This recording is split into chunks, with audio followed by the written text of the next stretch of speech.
Hi, Veronica. Doing double duty. Good to see you. Smile, Clementina. Camera's coming up. You're on TV now. Smile. Okay. I try. Calling to order our regular board meeting of Tuesday, June 14th. Can we get a roll call? Yes. Trustee Boyd? Here. Trustee Davidson? Here. Oh, your audio's, or your audio's a little off, but I could hear you. Trustee Doss? Trustee Doss? Oh, sorry, here. Thank you. Vice President Duran? Here. President Hinckley? Here. Superintendent Wells? Here. Thank you. Great, thank you. And our student board members will be back on June 28th. They just both happen to be out of town today. So I'll now recite the Pledge of Allegiance for anyone who wants to join me. I pledge allegiance to the flag of the United States of America and to the republic for which it stands, one nation, indivisible, with liberty and justice for all. And we have no student board members to read our mission and vision statement. If you don't mind putting it up, Julie, I can read part of it. But I have not committed it to memory.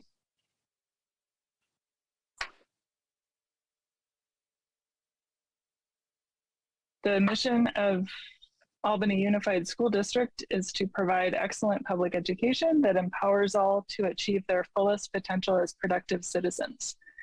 AUSD is committed to creating comprehensive learning opportunities in a safe, supportive, and collaborative environment, addressing the individual needs of each student. Vice President Duran, would you mind reading the meeting norms? Number 1, maintain a focus on what is best for our students. 2, ensure a safe environment for all views to be expressed, treating each other safe and the public respectfully. 3, endeavor to find common solutions to issues through collaboration without sacrificing one's beliefs in what is best for students. 4, make a commitment to effective deliberation, each one listening with an open mind while others are allowed to express their own points of view, even if one disagrees. Great, thank you. There was no action taken in closed session tonight. We need to approve our agenda, so I'll take a motion to approve our agenda for this evening. I move that we approve our agenda for this evening.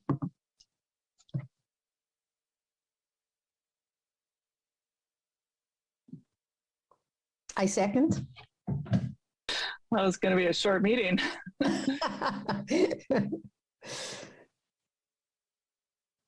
Okay, Trustee Boyd? Yes. Trustee Davidson?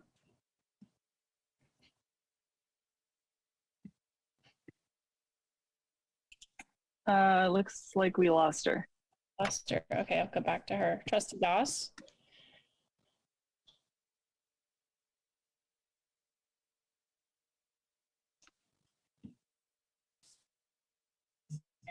Okay, I can't hear anyone. Trustee Davidson? Yes, sorry. Thank you. Trustee Doss?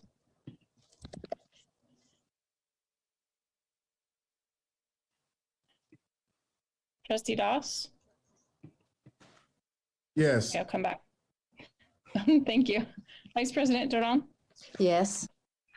President Hinckley? Yes. Our agenda is approved, and we move on to our spotlight for tonight. Okay, give me 1 minute to pull that up. The spotlight will be coming up on the screen momentarily. It is the end of the year culminating activities at our elementary, middle, and high schools, full of festivities and celebration for major accomplishments during these most difficult times. Just a big means of celebration and appreciation. When you get to the high school, Albany has a rich tradition of multiple pathways. Some kids take a year off. Some, after graduating from high school, go off to junior colleges. Some get into a profession and secure a job. Others go to some of our top universities all across the nation. This year was no shortage of that. And so those are things we are very, very proud of, having multiple pathways and routes for kids to pursue. And so, Julie, I'm running out of storytelling, so hopefully it's coming up soon. There we go. There you go. I was just waiting for you, Dr. Wells. Thank you. There is no sound on this presentation, just FYI.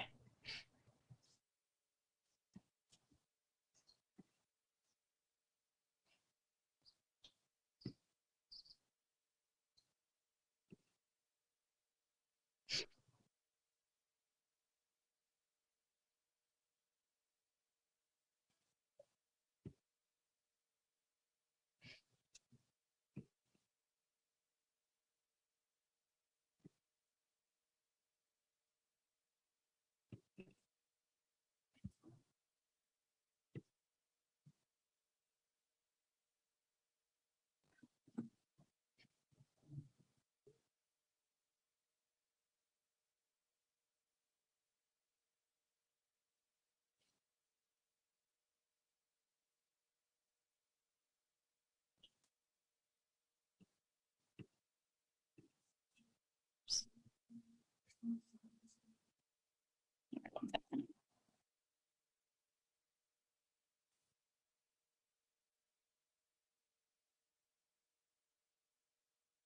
we go.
And that's it.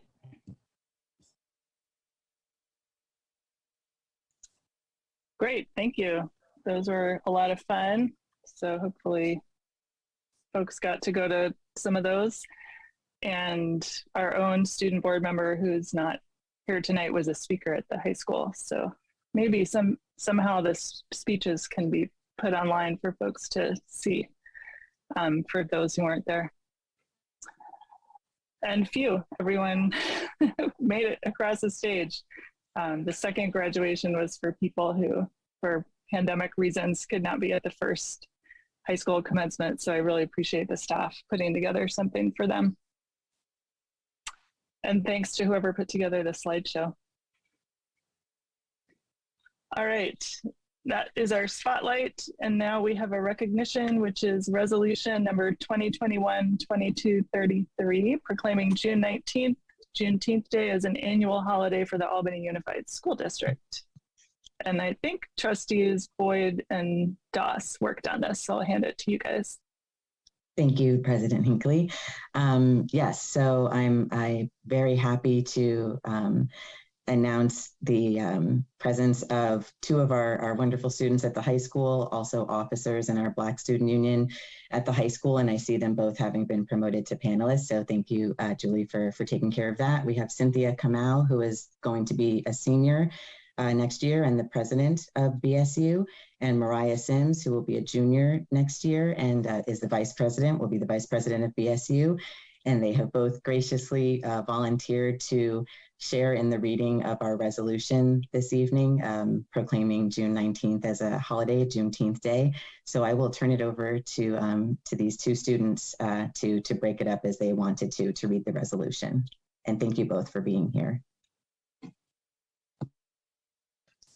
So Albany Unified School District Board of Education Resolution number 2021-2233, proclaiming June 19th, Juneteenth Day as an annual holiday for the Albany Unified School District. Whereas the news of the end of slavery did not reach the frontier areas of the United States, in particular the state of Texas and other southern western states until months after the conclusion of the Civil War, more than 2.5 years after President Abraham Lincoln issued the Emancipation Proclamation on June 1st, 1863, and whereas on June 19th, 1865, Union soldiers led by Major General Gordon Granger arrived in Galveston, Texas, with news that the Civil War had ended and that the enslaved were free, and whereas African Americans who had been formerly enslaved in the Southwest celebrated June 19, commonly known as Juneteenth Independence Day, in words of historian Mitch Katchen, with the following 3 goals: to celebrate, to educate, and to agitate.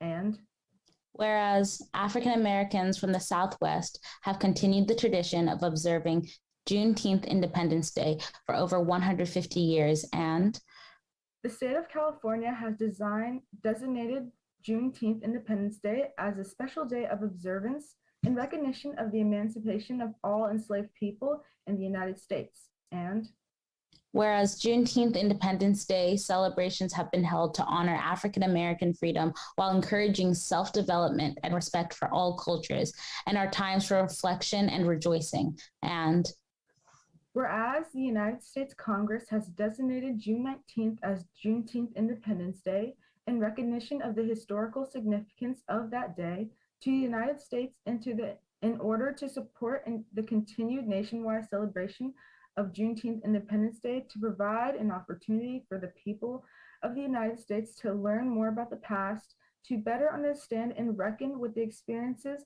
that have shaped the United States, and to recognize that the observance of the end of slavery is a part of the history and heritage of the United States. And whereas thereafter, President Biden proclaimed June 19th as Juneteenth Day of Observance and called upon the people of the United States to acknowledge and celebrate the end of the Civil War and the emancipation of Black Americans, and commit together to eradicate systemic racism that still undermines our founding ideals and collective prosperity. And whereas the Albany Unified School District seeks to further solidify and expand its support of the local observance of Juneteenth.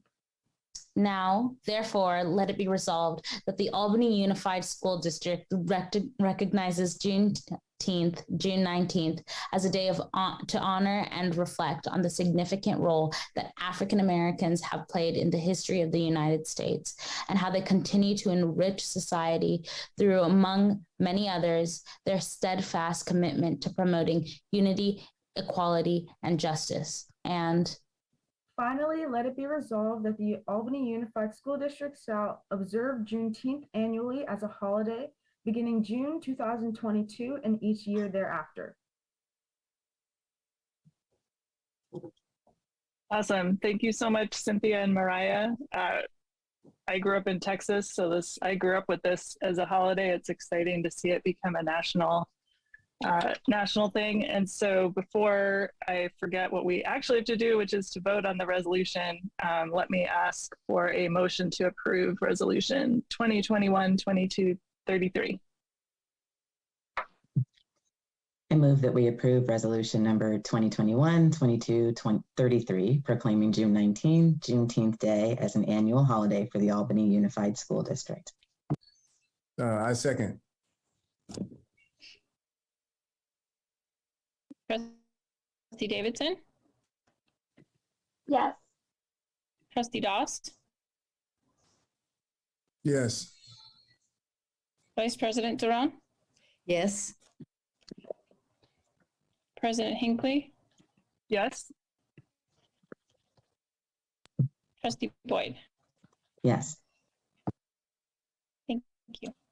Great. The resolution passes unanimously, and I think folks know this is also a holiday for the district, which will actually be on Monday, June 20th, because the 19th is on a Sunday. There is a city event on Sunday, June 19th, that hopefully people are around for. I know people have left for the summer, but if you are in Albany, it will be, I think, right at Solano and Masonic. So I just thank you, Cynthia. Thank you, Mariah, for coming to read this. Thank you for Trustee Boyd and Trustee Doss for writing it and bringing it to us. And Trustee Doss, did you want to say something?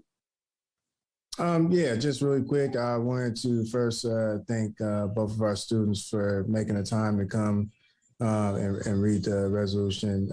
It's your summer, but I appreciate you, coming and doing that. We're really happy to have you here, and just excellence personified. Listening to you read through that, which with such conviction, I felt it here.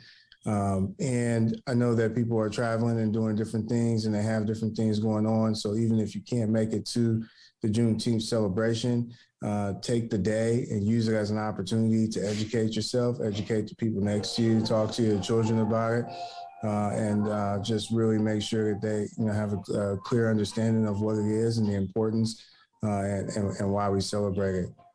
Thank you very much. Thank you so much. And thanks to all of you for bringing it forward, and maybe we'll see you all next year. So have a great rest of your summer, and thanks again for coming to read this for us.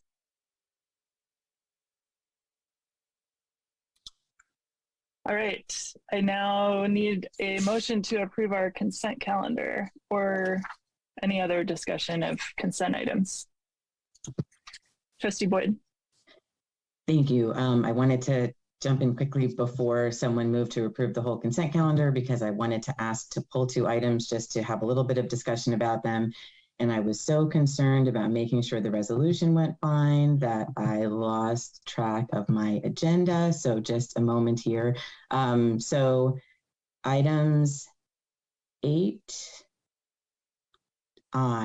and 8H and 8H, wow, 8H and 8I, please. You did so well with the resolution number. I just used it all up. It's yeah. gone now. All right, so let's start with those. We'll pull H, no, I'm not even gonna try. Pull those 2 items. So these are the 2 amendments to the master contract. One is 3 chords, DBA therapy travelers, and the other is therapy travelers. So do you have a specific question about them? Or would you like just a little more information?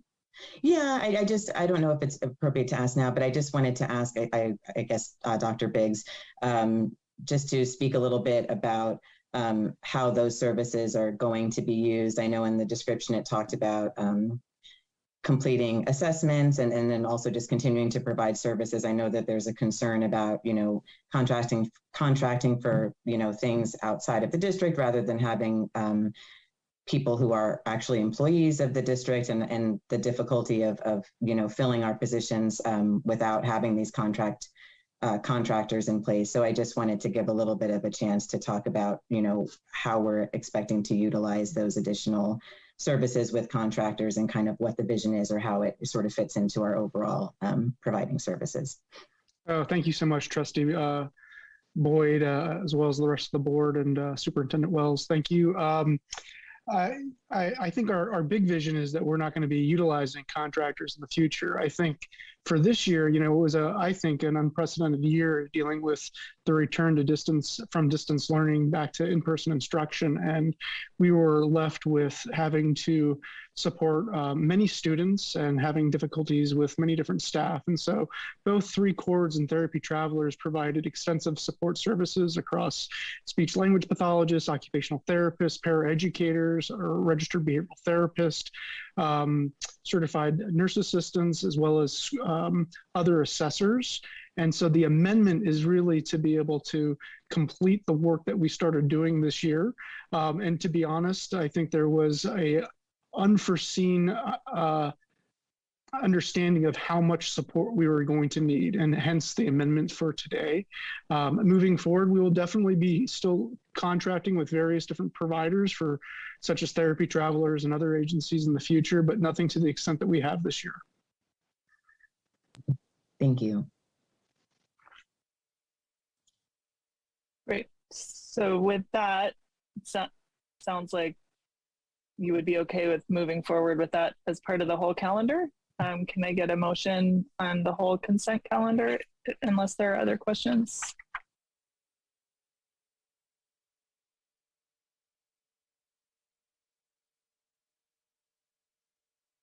Before we move the motion, I do have a question. I don't remember the number, but it's just about remaining remote for one more month. Is that just strictly remaining remote, or are we able to provide any details or stipulations before that changes? Meaning remaining remote until we have the ability to provide both a remote and in-person option for community members. So this resolution, I think it's 8A, is the one we just have to keep passing every month in order to legally permit us to meet remotely. And so it doesn't speak to what is going to happen when we go back. We're essentially allowed to continue to meet remotely as long as there's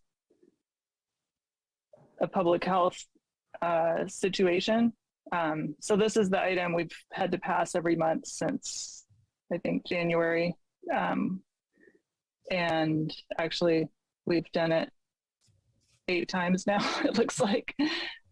So it basically just allows us to meet remotely. But if part of your question is what is our plan? So the city is still doesn't have their facility open. So essentially it's up to the district staff to prepare an alternative way for us to meet if we want to come back to meeting in person. So that would mean, like you described, at a minimum, us being in person and allowing people to continue to participate remotely. We haven't discussed exactly how that would work because we have no capacity to do it right now. So this allows us to keep doing what we're doing right now. Trustee Davis. I guess I'm just curious as to, I guess we'll have a little bit of time before this is no longer. I guess I don't want to wait until until we can't pass this anymore and then kind of be scrambling and figure it out, I guess, so I'm wondering, trying to put something in place, before that, so it's not like a scramble to try. I couldn't agree more. So we've asked the district staff to work on that, and hopefully it won't be a scramble. I'm a little concerned that the city may decide indefinitely not to let us back into that facility. So not for years, but we can't foresee when we'd be able to go back. So we definitely don't want to have to scramble. Although if we were in a situation where this state provision expired, the city would be in the same situation. So they would be forced to reopen City Hall. So it wouldn't be like we wouldn't all be in the same situation. Got it. Trustee Davidson, is your question related to the same item? Anybody else also want to talk about 8A?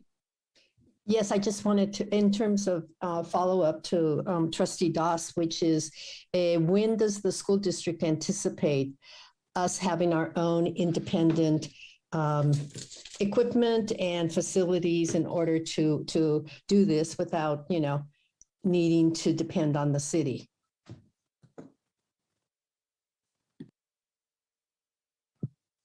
I'm going to have our CBO kind of give you some context for that. Sure. So our IT team is working on it. And at this point, we haven't had audio and visual compatible in the past. So it's going to take some time for the department to do some research and put together. We are working also asking with other bigger school districts and see what they do, so then we can bring the board the best decision to move forward. So hopefully this is the biggest project or priority for the summer. So hopefully in 2 months when we come back. Thank you. And a bigger vision, Vice President Trustee Duran, is for us to be independent of whether or not the city comes back. It's long overdue. We've been completely dependent on the city. And as a district, I suggest that we become independent so that we can move as we so choose in the immediate future.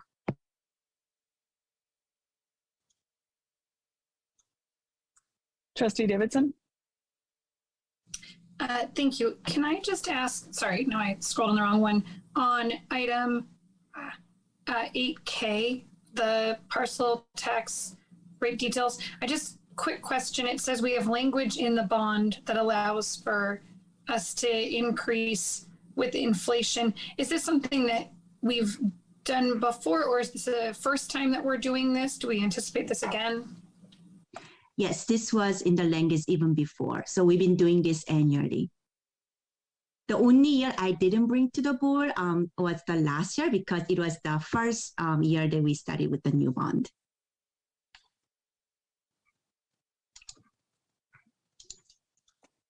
And with that, is there anyone? Oh God. When you put 25 consent items, it's hard to get no questions. Yes. I move that we approve the consent calendar. Second. Oh, you know what? I think Hey, Trustee Doss? Julie, okay. Yeah, I'm still Sorry, here for now. We're having tech problems. Okay, yes. Go ahead. I am. I'm having a lot of sound problems. So as soon as I get through this roll call, I'm gonna log out and make somebody else the host first, and then log back in. So I apologize for that. So roll call. Trustee Doss. Yes.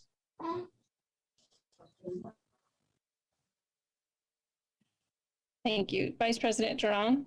Yes. President Hinckley. Yes. Trustee Boyd. Yes. Trustee Davidson. Yes. Great. Our consent calendar is adopted unanimously. And Julie, we'll see you later. We now move to board and superintendent reports, starting with Dr. Wells. Thank you for the opportunity to present tonight. I'm going to table my reports up until the fall. And so we have a long meeting, and I'm looking forward to return, to the upcoming superintendent report in the fall this August. In other words, I don't have a report tonight. Got it. We do have a long meeting. I just wanted, and the committee meeting I was at that I would otherwise report on is reporting itself tonight. So I don't need to say anything about that. So I will cede the rest of my time as well. Vice President Duran. I just wanted to mention that I think the Latino graduation, there was no one there to take photographs, but it did take place. I wanted to let everybody know.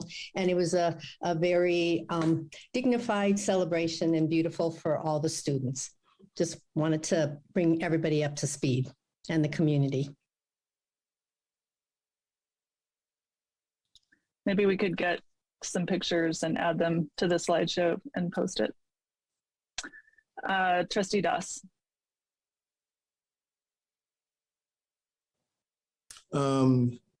Yeah, I just wanted to take a moment to congratulate all of the graduates at every level for a job well done. Congratulations on completing the year. And I hope that everyone enjoyed celebrating such a big accomplishment. Oh, okay, I'm almost done. I wish that I would have been able to attend all of them, because it's always great to see that. And I guess that concludes my report. Thank you. Thank you. Trustee Boyd. I just wanted to quickly say, just encourage us all to continue to be vigilant and really deliberate about celebrating diversity and not thinking that even in this progressive place, and I do feel fortunate to live in this progressive place, that we can kind of sleep on it. I had some close friends who are members of the LGBTQIA+ community expressing their just sadness and anger at some events that have been taking place recently, some close by during Pride Month of all times. And it's with reading our Juneteenth resolution this evening and all our wonderful resolutions that have been brought during the course of the year. I just want to encourage us all, especially those of us who are entrusted with raising little ones, to just, or younger ones, to just continue to not think that we've made enough progress, that we don't have to continue to fight and to strive to recognize us all and to affirm us all and to celebrate all of our differences. Because if we slow down or stop being deliberate about it, the darkness creeps in. So if we all continue to fight and strive together, then I think we keep moving forward despite some of the kind of scary pieces on the edges. So that's it from me. And congratulations to everyone who promoted or graduated. Trustee Davidson. I just wanted to appreciate all of the parent volunteers and staff who made those graduations possible. The high school one, I watched it from sort of the back, and I wanted to just say that the students who spoke and performed and everything were such a wonderful representation of our student body, and it was so enlightening to see that happen. And I was greeted as I walked in by many parent volunteers smiling and just happy, and so it had this really celebratory, wonderful feel, and I know that they go out of their way to help make this happen. And so I hope that we all, as parents, if we are, or encourage our friends to volunteer at those graduations so the parents of those students can really enjoy them. And just thank you to all the staff who made that possible. I saw a lot of staff walking around at the different events and at all the levels, and just, making sure that they were going well and smoothly and the kids could really celebrate. So I wanted to appreciate that. Thank you. We now move to persons to address the board on matters not on the agenda. I see one hand. Hopefully this is the public comment period you've been waiting for.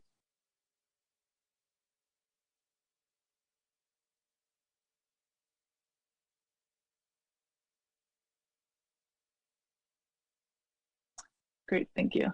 Starting with Yishan Chen.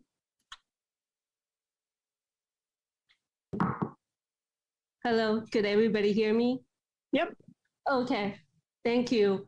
Thank you for the opportunity. And first I want to quickly respond to Vice President Durand, what she said about nobody taking photograph at the Latinx graduation. Actually, for my son's events photography class, the teacher asked the kids to go out and take photograph for extra credit. So there are photos out there. So just so you know, you might want to contact Ms. Hubbard.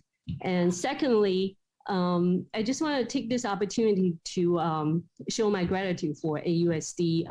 My daughter went through the whole system from elementary school to high school, and she graduated last year. And she just finished her first year at Princeton this year. So it's a wonderful school district. I just want to thank everybody who worked hard to make this happen. And the reason why I want to speak up is actually there's two things that I like to bring to everybody's attention is in terms of being able to contact anybody at AUSD has been difficult. Seems like it's not possible to leave messages or get respond from the staff. And we actually email President Hinckley about this. And I just want to, remind everybody, it just make the community doesn't feel as welcome if nobody could respond to the parents if we have questions. And so that's one thing. And secondly is about sort of bullying issues right now. I think we should make an effort to make sure that it's been addressed in school, especially among all those, school shooting and bully sites happening nowadays. So I just want to bring that to everybody's attention. Thank you. Great, thank you. Next is Maria. Hi, this is Maria Wilson, and I hope you can hear me. The timer is not going. Oh, now yeah, we can. Okay. So I'm a mother of a Marin School student. She's in second grade, rising third grader. We've been back in school in person about a year now. And just really curious and haven't seen anything concerning, testing results or measurement of learning loss or just learning performance post-pandemic. On the board website, and I understand the LCAP proposal that you may be voting on or have voted on, provide some summaries of school performance, but they're actually quite dated. And so for me, just as a parent of a rising third grader, I've kind of gone through the whole Marin from kindergarten to second grade without really any understanding of how my daughter's performing, how the school is currently performing, what's happened with the pandemic, how we can really kind of work to address any sort of deficiencies if, she's, or the school, right, in the aggregate is not performing at grade level or has some deficiencies. And so hoping that that's something that the, school district starts to measure and address, and just very surprised over the course of the year that we haven't formally seen anything. So I'm looking forward to that. Thank you. Great, thank you. We are discussing the LCAP tonight, which does have quite a bit of data. Maybe one staff follow-up would just be to look at how we can put some more of the presentations that we've gotten about achievement on our website so parents can get those as well. All right, that was our,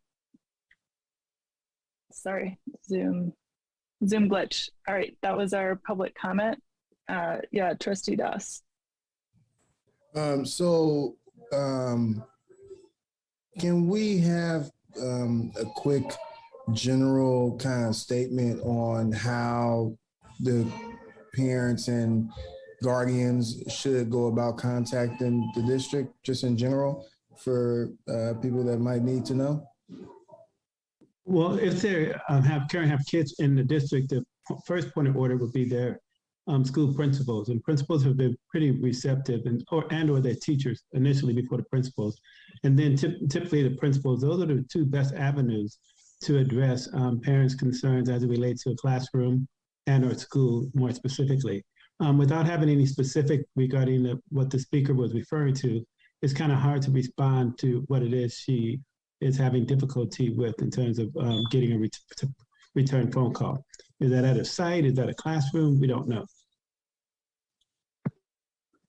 But we do commit to responding within 24 hours to our community and our parents. Yeah, I can give you information about this. I think, well, I don't want to say too much because we're not supposed to discuss these things because they're not on the agenda, but I can follow up with you about that particular family. Thank you. Yeah. Which does have a student in the district. Vice President Duran.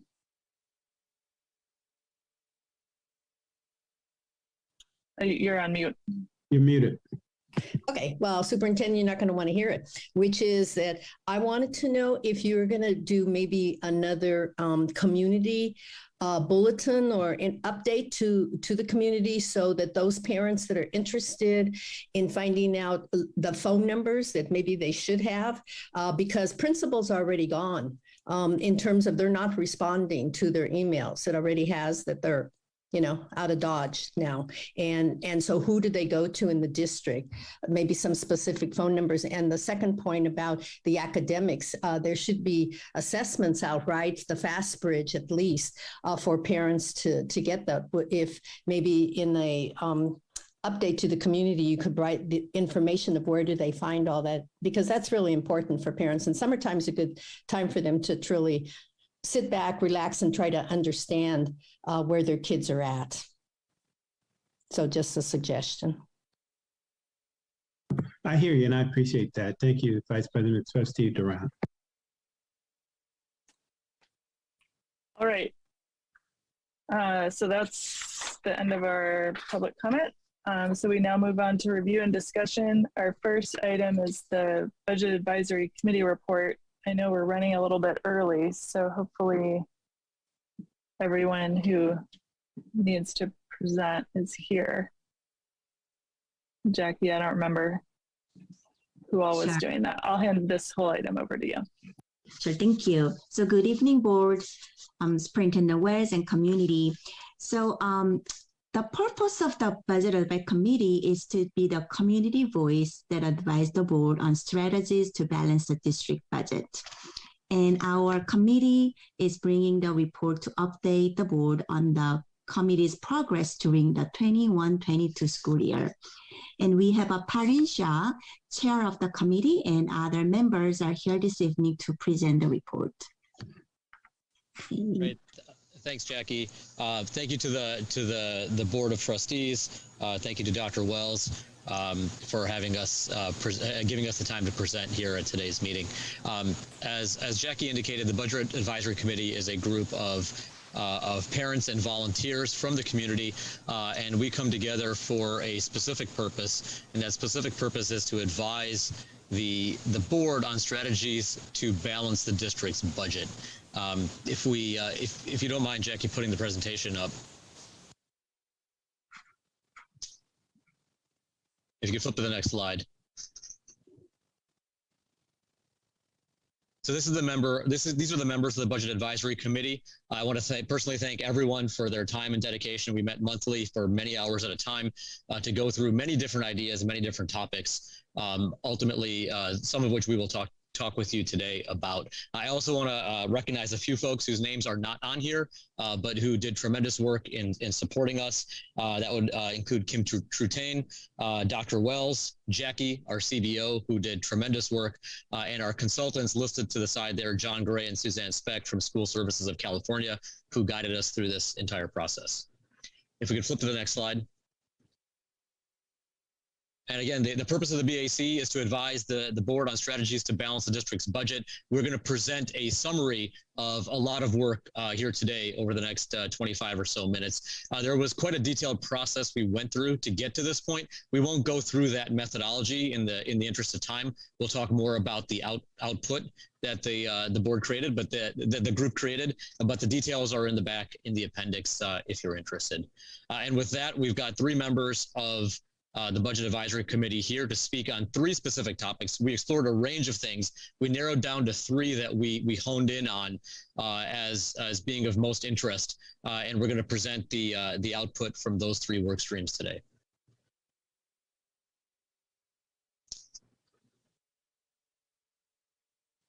So on the student enrollment work stream, we have Michelle Sinclair. So Michelle, if you'd like to walk us through. Sure. So I'm representing my group who looked at enrollment, and we started as a group by identifying the following problem statement. AUSD needs to increase student enrollment to maintain high quality, diverse programs and avoid program reductions, which may involve reducing staff and or the number and type of classes due to the financial repercussions of reduced enrollment. So in order to make our recommendation, we knew that we needed data to guide us. We looked at data that had to do with enrollment and attendance. We looked at both historical data and also data on future projections. So we examined student exit data. We examined our enrollment numbers compared to the census data, and we examined our inter-district enrollment from inter-district transfer enrollment from 2019-20. So after reviewing the data, some of the conclusions we came to were that our current enrollment is down by about 367 students since 2014-15. We had a high number of students exit Albany in 2020, 2021.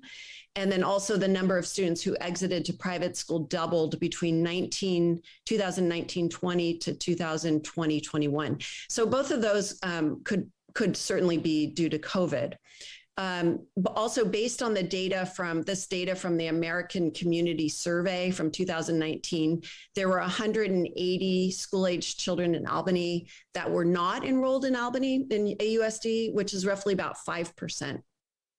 360 of our students are inter-district transfers. Slide. So as a result of our analysis, our group is recommending that we need to maintain excellent programs so that residents choose our schools over other districts or private schools. In order to do that, we should continue to send communications about our schools to all residents to promote resident enrollment. We should develop an exit interview process and collect and analyze data annually so that we can keep track of who's leaving and why they're leaving. Also, we think that the district can benefit from continuing to solicit transfer students from other districts, and that we should maintain a robust student enrollment marketing campaign. And those were our recommendations from the group of enrollment. Thank you. Thanks, Michelle. And just to give further context, there are three specific issues we dove into, and you'll see the same template here. We identified the problem that we saw, some of the key insights based on our data analysis, and then the recommendations that we are making. And again, we're doing this for three specific topics. There's a whole bunch more that we didn't get into. We're focusing on three. The next work stream that we'll dive into here is related to class size, and Greg Downs will be speaking to that. Hi there. Thank you all for having me. I'm speaking for the group that worked on this, which includes Sarah Hinckley, board member, and Mr. McNally. We looked at the question of, if we're looking at resources, the question of whether class size and distribution of teacher resources was a place where there were potential savings. We came out, we were very fortunate to have the expertise of Mr. McNally and Sarah Hinckley because it helped us to see some places where at times there can look like there might be, but we see some of the complications of addressing those.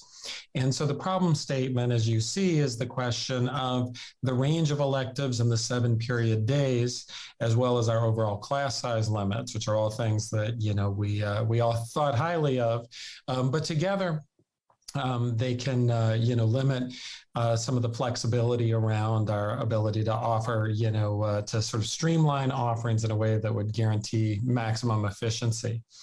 In many ways this has worked, and the question became if enrollment, however, declined and we face serious challenges, how would this impact our ability to fulfill those questions of offering the wide range of electives that we do?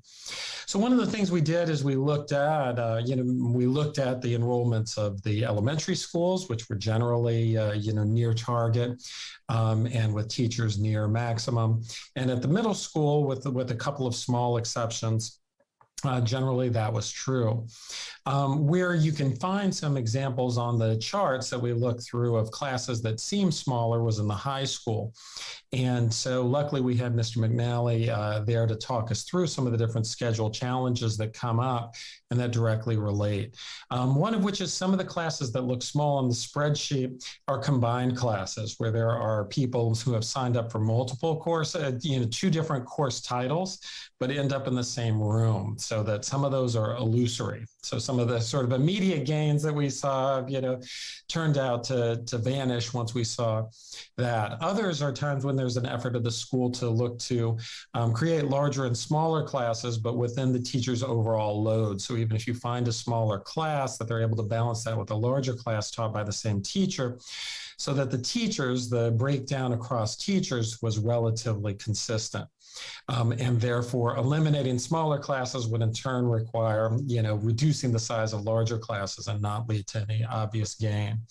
And then some questions about the year-over-year turnover in the number of students who sign up for classes that have different tracks, like, for example, math and physics, and of being able to exactly predict the number of enrollees at the different track levels, and also to be able to deal with what happens when you end up in an awkward number, say 40 students signing up for one track, where to split in two makes two smaller classes, to keep one makes one overly large class.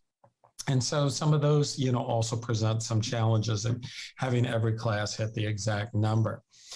There were a handful of things that did run relatively smaller. We noted that French, although there is some variation, but does tend to run smaller classes than the others. And there were some years in the AMS wheel schedules where some of those ran smaller than others. As I said, across the elementary schools, there's quite little variation. The other question that can make it hard to figure out on scheduling is the use of the 7-period schedule, which in many ways is something that, my kids like, and there's a lot to like about it. But it does make scheduling a challenge. As you can see, the number of students taking 7 classes drops pretty precipitously between 9th and 12th, but it doesn't always drop in exactly the same proportion. And so that can make it hard to predict exactly how many classes we should project in our high school each year. If you want, you can go to the next slide, and then I'm almost done. So the questions, we did not come out with really fixed, recommendations of, drop this, double this, that instead we got a deeper learning of some of the challenges and some of the path dependencies built in. And I do think there was general support for the combination of electives and 7-period day, while it's financially sustainable. If it became financially unsustainable, then, clearly AUSD would have to assess if this is a potential place of savings, even given the challenges and the costs of reducing, or if it became a scenario where the board decided that in order to address student well-being or achievement gaps or other also laudable goals, it was worth finding places to shift resources. One thing that will be coming up is that when Albany approves an ethnic studies graduation requirement, and depending upon the type of requirement it approves, whether a full year as the ethnic studies study group had suggested, or the 1 semester as required by the state, when that comes into play, that will also raise questions about both individual staffing, but also the question about how that will impact other courses, and the sort of question the first couple of years of whether students are adding it to their existing schedules, substituting, if so, what they're substituting for, and how that will need to be balanced out in thinking about staffing and staffing needs. Continuing to be, paying attention to making sure that the course offerings align with student need and interest. And looking at, whether there are short-term scenarios to build in flexibility that don't require something as, long-lasting as changing the number of days or permanently eliminating electives, in case there's a sort of short-term blip in which there needs to be responsiveness for a year or two in a way that wouldn't rise to creating that kind of demand. So, again, I'm glad to, come back to these, and I know Sarah is here and had lots of expertise, as did Mr. McNally. Thank you, Greg. Why don't we go to the third area of exploration, and then we can open it up to any questions that the board may have. So Stephen Naif is here, and he'll speak to the salary and benefits work stream. Yeah, thanks, Breen. So with salary and benefits, we had our problem statement, which was under the district's current benefit structure, which is the district pays 100% up to 100% Kaiser family. If healthcare costs rise in that instance, then the district's structural deficit will also rise at the same rate. So just a quick background, total compensation for all of our staff, not only just teachers, but custodial secretaries, principals, paraprofessionals, the total compensation is salary, and then there's also the benefits. The budget committee subgroup that I was a part of, we looked at we focused on teacher salaries and benefits as the data that we had. And the key insights came up were as follows. So the first one was that our average teacher salary, so just the salary compensation part, is about 2% below comparable districts. And those were comparable districts given to us by the school services. And it's about the same as the statewide average. And the total compensation for our teachers, which is again salary and benefits, is 5% higher than comparable districts, but again also about the same as the statewide average. And when those are combined, what that means is the third piece that comes out of that is that our health and welfare benefits per ADA, per student budget coming in, is almost 30% higher than comparable districts and about 11% higher than the statewide average. And basically that's because our district provides 100% employee and family coverage at the Kaiser level. And other districts have decided to go a different route. Next slide, please. So we have two recommendations based on the data that we looked at and the many discussions we had in this area. One was we would hope the district could explore some cost-saving opportunities that would offer a wider array of health coverage options, that might include less costly plans that would better suit or meet the needs of our employees, knowing that our employees are in different stages of family care and stages of life in different parts of their time in Albany. And so is there a way we can sort of match those better to sort of maximize their costs associated with needs for those employees? And then again, to take a look at cash in lieu or other options where when we have a member that has a spouse and there's another plan available, that we can maybe offload some of those costs to the spouse in those cases. And then lastly, I just need to mention that, of course, that any changes to salary and benefits are subject to negotiations with the Albany Teachers Association and our labor partners. And that's salary and benefits. Thank you. Thank you, Michelle, Greg, and Stephen. Let me open the floor up to those on the call. If there are any questions you have about the three areas we explored and any of our recommendations.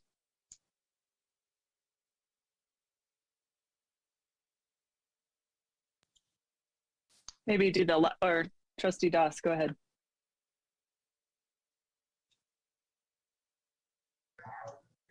Sorry, I've been having trouble finding that mute button lately.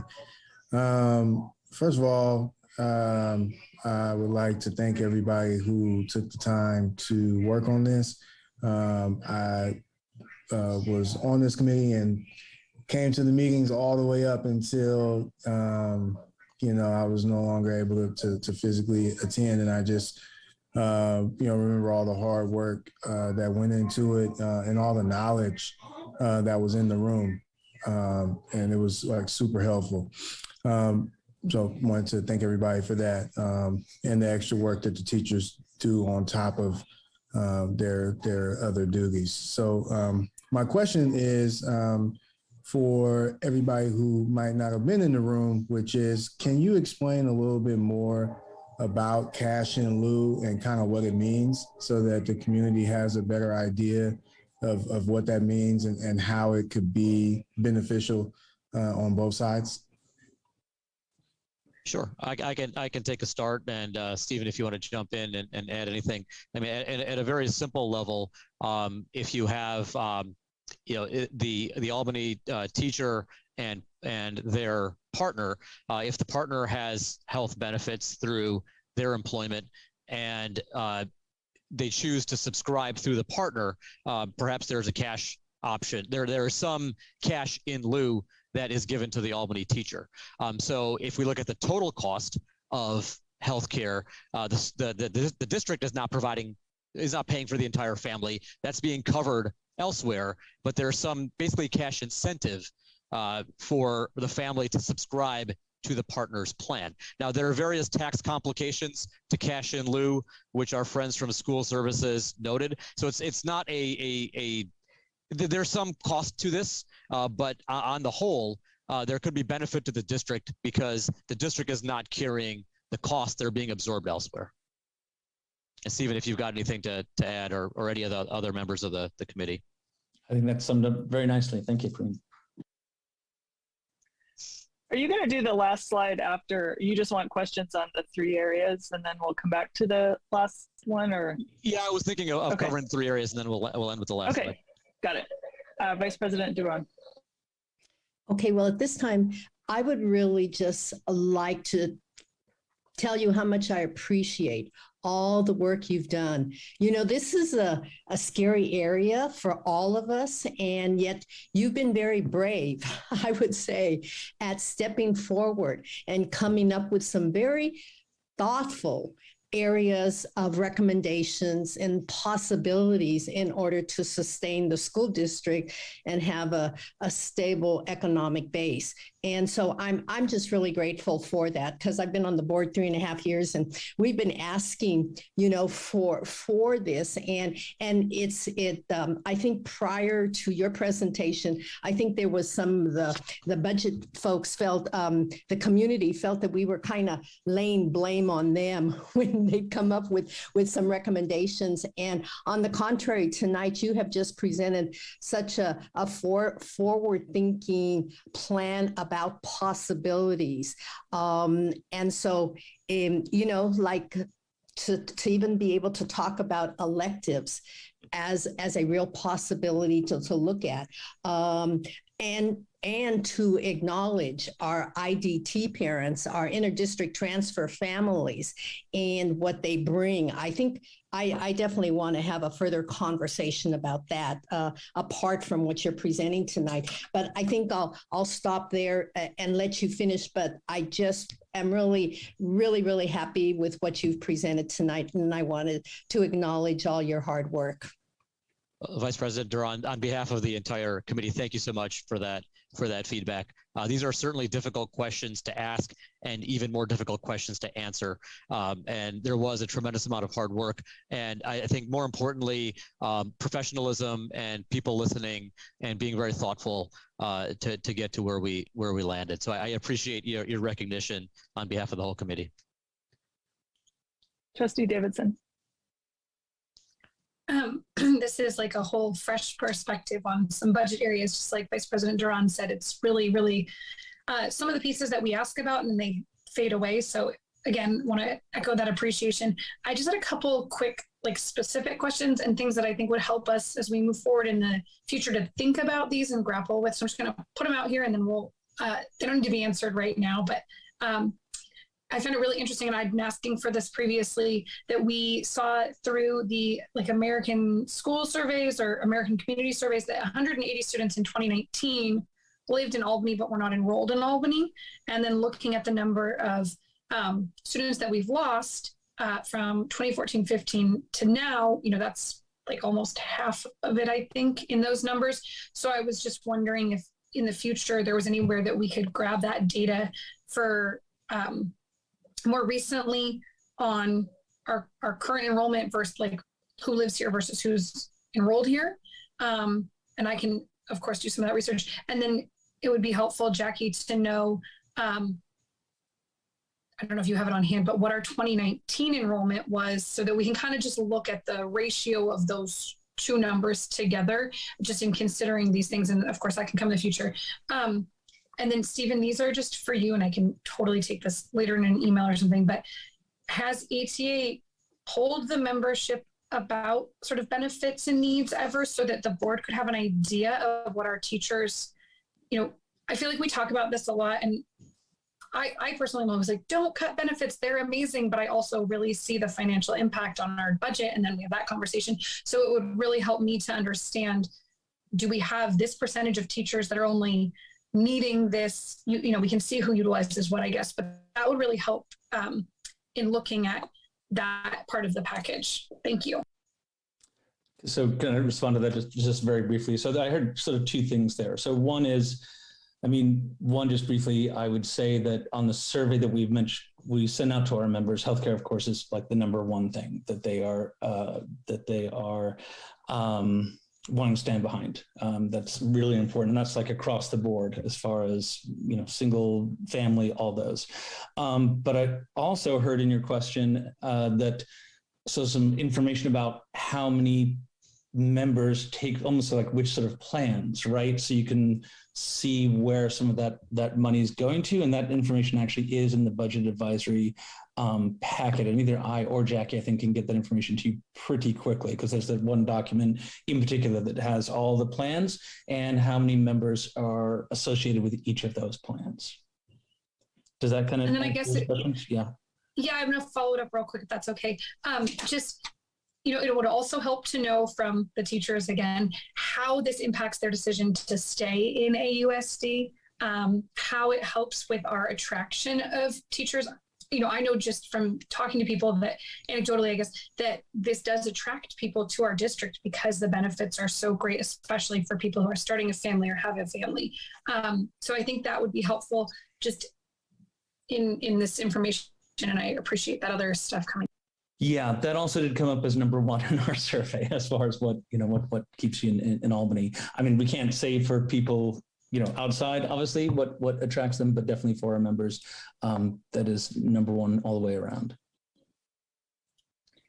I wanted to speak to your enrollment question, because we had the presentation to the board on enrollment. And so the 180 kids number, that's not like 180 real kids that we know exist that are going elsewhere. The American Community Survey is a statistical survey that has, an estimate basically of how many children live in Albany. And then we compared that to our enrollment. So we had this discussion, I think, a little bit with the company we hired to do enrollment projections, that there isn't any way to go out and find kids that aren't going to Albany schools unless they're actually going through the process of applying for a transfer permit. So I think that 180 number, maybe it's 180, maybe it's 200, maybe it's 10. It's not, that's the sort of lump that we discussed with the enrollment company, sort of not having a method for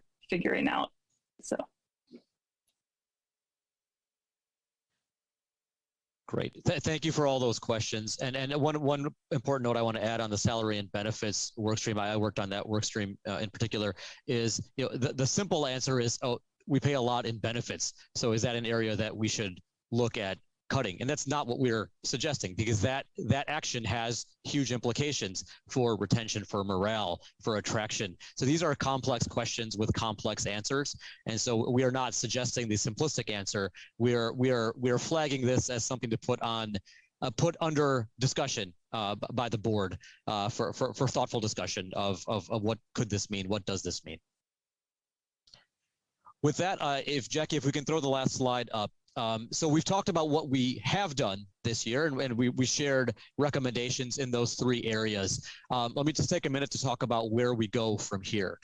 So one of the themes that came up often through all of these work streams is, and Trustee Davidson just noted it as well, it's around enrollment and population. And we see the macro trends, and the macro trends show future declining enrollment. Now, that is not a foregone conclusion. That's what the trends would seem to indicate. We are taking actions such as interdistrict transfer to try to mitigate that. But nonetheless, we see the macro trends, and it's not just here, it's across California. So one of the thoughts that we as a budget advisory committee have going forward next year when we resume our work is to analyze and develop contingency plans for the district based on projected future declining enrollment. As enrollment reaches certain levels, what does that mean for us in terms of class sizes, school sizes, instructional program, the very definition of fiscal sustainability? So really thinking of this idea of declining enrollment as perhaps being an organizing principle, and from there diving deeper into what are the implications if that were to come true. So that's one major thought on how we are thinking about our work when we reconvene next school year. And then the second is really a question for the board, perhaps not a new question for the board, but it's to determine if the district standards related to fiscal stability should exceed county and state requirements. and therefore the extent to which we should work to eliminate the structural deficit. This theme came up often as well, is what does fiscal stability actually mean? There are, as we all know, county and state requirements, but is that our requirement? Is that what we as a community believe is acceptable? Do we hold ourselves to a more stringent standard?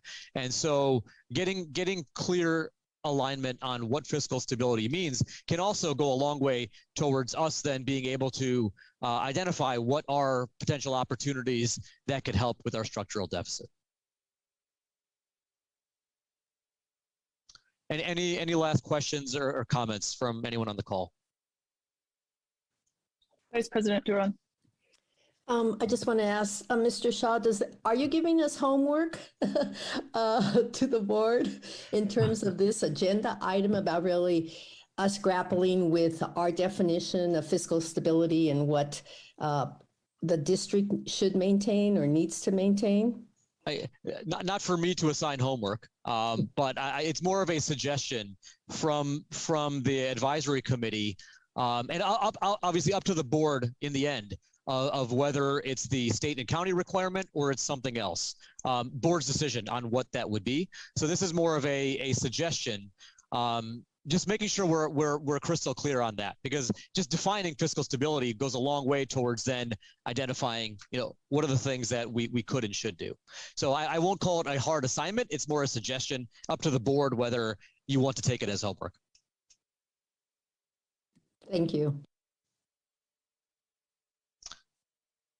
And with that, that wraps up our piece. Again, thank you so much to all the members of the committee for all their dedication and their effort. Thank you so much to Superintendent Wells, to Jackie Kim, to our board members, Sarah Hinckley, Brian Doss, who participated throughout the process. This was definitely a community effort and a lot of work from a lot of folks. And I think we've put together something that's good food for thought for the board going forward. I just want to add, I've got to add this and repeat this, that over the last 3 years, this has been a tough job and a heavy lift. Each year, Mr. Nath, you know this, we had a new chairperson because that seat is kind of hot and it's a lot of work, but it's really meaningful work. And the kind of leadership and sustainability and staying the course that Pareen Shaw has demonstrated and exemplified is just simply applaudable. And we appreciate your leadership for taking us to the next level. I want to encourage you to do something that no one else has done since I've been here, as continue to sit in that seat and continue to lead us in a direction where we need to go, because it's that kind of leadership that makes a difference. And I wanted to take a moment from the bottom of my heart and thank you for having the courage to stay the course for not only our district and our community, but more specifically our kids. And people don't see this work behind closed doors, and it makes a big difference. We finally have a BAC that is starting to make a difference, and that feels really good. And we have to blame it on leadership when it's good and when it's bad. And this is super good. And so we're blaming you and thanking you and applauding you for the amazing work you did this year. Thank you, Dr. Wells. I appreciate it. I'm happy to take the blame on this one. Thank you very much. Yeah, best run committee I've been on. So thank you so much. Thank you. All right, so we can have all of this information in our minds as we move closer to looking at our actual budget. But first we move to our public hearing and discussion of the 2022-23 local accountability plan. And coming forward, and our leader under this LCAP, Local Control Accountability Plan, is our Assistant Superintendent, Dr. Ann Shin. And Dr. Ann Shin, I hand this over to you. Could somebody, sorry, if this is a public hearing, I actually have to formally open the hearing, but should we do that after the presentation or before? Before. Yes. And then the public hearing is the entire amount of time? Okay, so I hereby open the public hearing on the first reading of the 2022-23 Local Control Accountability Plan. I have no gavel. Right. Thank you so much, President Hinckley. Then I guess we could get right to the presentation deck.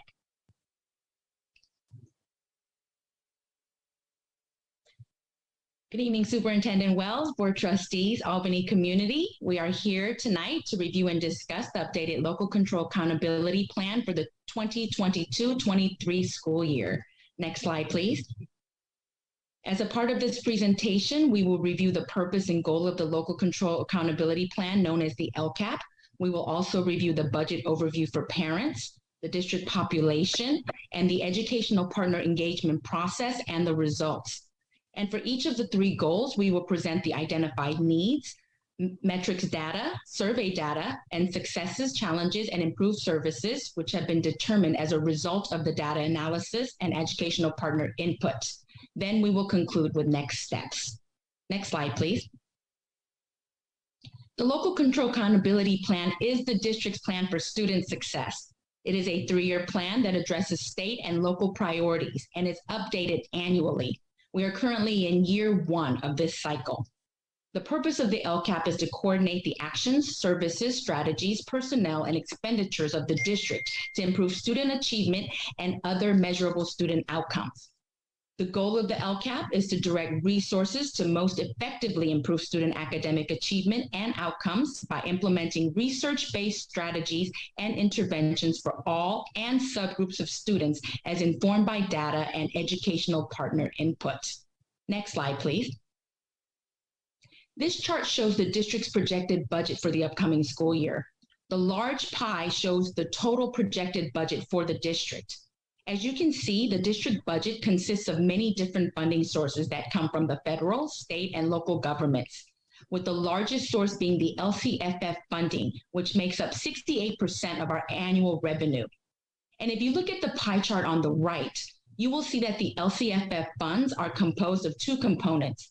The largest portion of the funding is a portion based on total student enrollment number, and the small portion of the LCFF a supplemental and concentration grant is a portion for unduplicated student enrollment. And the state's definition of the unduplicated pupil is students that are identified as English learners, socioeconomically disadvantaged, and homeless or foster youth. This is important for us to know because the LCFF, Local Control Funding Formula, was conceptualized within the same equity framework as the LCAP, Local Control Accountability Plan.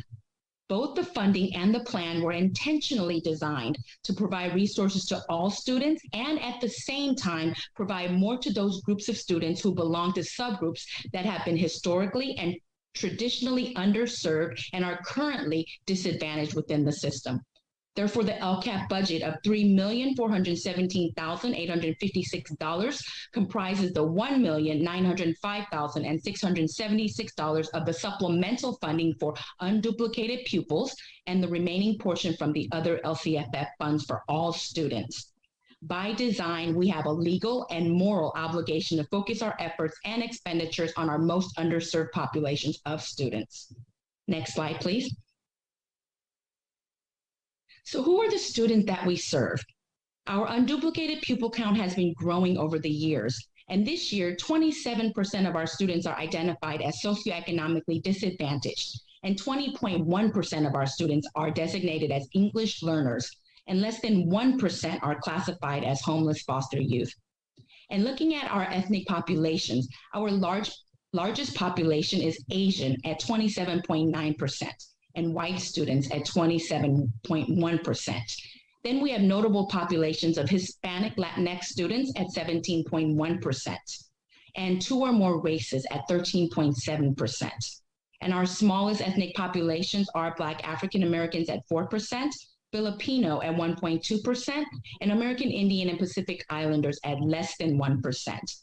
And interestingly, we have 8.7% that have chosen not to report their ethnicity. Next slide, please. Educational partner engagement is an important part of the LCAP development process. We launched a thought exchange survey district-wide and gathered feedback at committee meetings. We had up to 490 participants composed of students, staff, and parents. And overwhelmingly, the responses were to prioritize mental health, social emotional supports, academic interventions, tutoring, and professional development for staff. Next slide, please. LCAP Goal 1 is to assess and increase student achievement. And based on data trends, we have identified the need to focus our efforts to support Black African American students, Latinx, Hispanic students, English learner students, and students with disabilities to achieve at their fullest potential. Next slide, please. There are multiple metrics that are analyzed to measure growth for Goal 1. First metric is subject area teacher credentials. The desired outcome is to have 100% of our teachers teaching within their credential area, and currently we are at 97%. Sufficient access to standards-aligned instructional materials. As certified in the previous board meeting during the public hearing, 100% of our students have access to standards-aligned instructional materials. Implementation of academic content and performance standards is measured by a self-reflection tool that asks us to rate our implementations of standards-aligned instruction. Our honest reflection has given us a current rating of 56%, and we will strive to grow by 5% each year. English learner access to state and ELD standards is measured by the percentage of students that earn a state seal of biliteracy. The seal of biliteracy is earned by successfully completing 4 years of a world language with at least 3.0 GPA and passing the AP exam for that world language with a score of 3 or better. In the 2020-21 school year, our rate was 20%, which is a decline from the prior years. We believe that remote schooling has impacted this data and will continue to work towards at least 5% growth each year. Next slide, please. Statewide assessments in English language arts and math. The last state assessment results that we have is from the 2018-19 school year due to the state's decision to suspend testing during remote learning. However, the district has been monitoring student progress with the administration of our local assessment, FastBridge, for the past 2 years. And we see a significant increase in the FastBridge results from last school year to this school year. The overall score of students meeting and exceeding grade level standards moved from 62% to 85% in ELA and 55% to 82% in math. And although the existence of the achievement gap for our underserved students are still evident, there is a much narrower gap in the FastBridge results as compared to the SBAC scores. This may be due to the vast difference in the SBAC assessment versus the FastBridge assessment in its content and rigor, but the positive trend is promising. Also, we believe the dramatic difference in the FastBridge scores may be attributed to the testing taking place remotely in 2021 versus in person this school year. At the same time, we appreciate the growth projection of this year's results, and we look forward to being able to make a more conclusive analysis about our growth in language arts and math after this year's SBAC scores become available, which is the state testing. Next slide, please. CTE completion rate is calculated by the number of students that successfully complete a CTE course sequence. Currently, we have 5 CTE courses: photography and advanced digital photography, culinary arts and international cuisine, and graphic design. And although many students take those courses, they do not necessarily take both courses of the pathway to be considered a completer. Therefore, the completion rate remains low as reflected in this data. Our goal is to increase the number of students that complete the 2-course sequence to be classified as completer. The state has recently asked us to measure the percentage of students meeting A through G rate and completing the CTE pathway at the same time. Although our A through G rate is fairly high at over 60%, due to our low rate of pathway completion, our combined percentage is hovering at 1%. As stated before, we will need to focus our efforts on getting students to complete the 2-course sequence in a pathway if we want to increase this data. English learner progress towards English proficiency data shows a dramatic decline since the 2018-19 school year due to the suspension of the LPAC assessments. Without those assessment results, the progress cannot be accurately measured. Therefore, we look forward to being able to monitor this progress in the coming years since the LPAC testing has resumed this school year. Next slide, please. The LPAC test results are also needed to determine English learner reclassification rates. Therefore, the suspension of the testing has impacted the number of students that were eligible for reclassification. The rate should increase next school year as a result of the testing that resumed this school year. Advanced placement examination pass rate shows a dramatic decrease in the 2020-21 school year. We believe that decline can be attributed to the remote testing, as with other remote testing data. Once the test results from the school are available, we will be able to draw a more conclusive analysis about strategies that support increased scores. At the same time, we also have the goal to continue to increase the enrollment rate in AP courses, especially for our African American students, Latinx students, socioeconomically disadvantaged students, and students with disabilities in order to close the access and opportunity gap. Next slide, please. 100% of our students have access to a broad course of studies as defined by the Ed Code. And these are the list of those courses for the 1st through 6th grade span and 7th through 12th grade spans. Next slide, please. The metric that is measured to determine progress towards programs developed for unduplicated students is participation in before and after school programs. Since the 2018-19 school year, the participation rate for our socioeconomically disadvantaged English learner and foster youth students have increased by more than 10%. That may be due to the increase in these populations of students in general, as well as their ability to better access our programs, which is great news. We will continue to work to broaden this access. The pupil outcome in ELA and math data is generated by disaggregating the state assessment data for 11th grade students. And due to the suspension of the SBAC assessment, the local assessment FastBridge data was reviewed for analysis. As with the overall district trend, our 11th grade students' rate of meeting and exceeding standards on the FastBridge was dramatically higher than on the SBAC. At the same time, the achievement gap for our underserved groups is apparent, and the gap between ELA and math performance is prominent. The data trend clearly shows a need for more focused effort in math instruction. Next slide, please. Along with the analysis of the data metrics, we carefully considered educational partner engagement data in the development of this LCAP. This chart shows the list of our actions and services, and the arrows point to the actions and services that our community cited as priorities for the upcoming school year. The green arrows represent the responses from the district-wide community survey, and the red arrows represent the responses from the Student Achievement Committee survey. We felt that it was important to highlight the Student Achievement Committee's responses, since that committee has been designated as the leading educational partner in the development of the LCAP. And it is interesting to see that the Student Achievement Committee priorities mirror the community priorities. Both groups have indicated professional development training for teachers, academic intervention specialists, and tutoring as district priorities to improve student achievement. Next slide, please.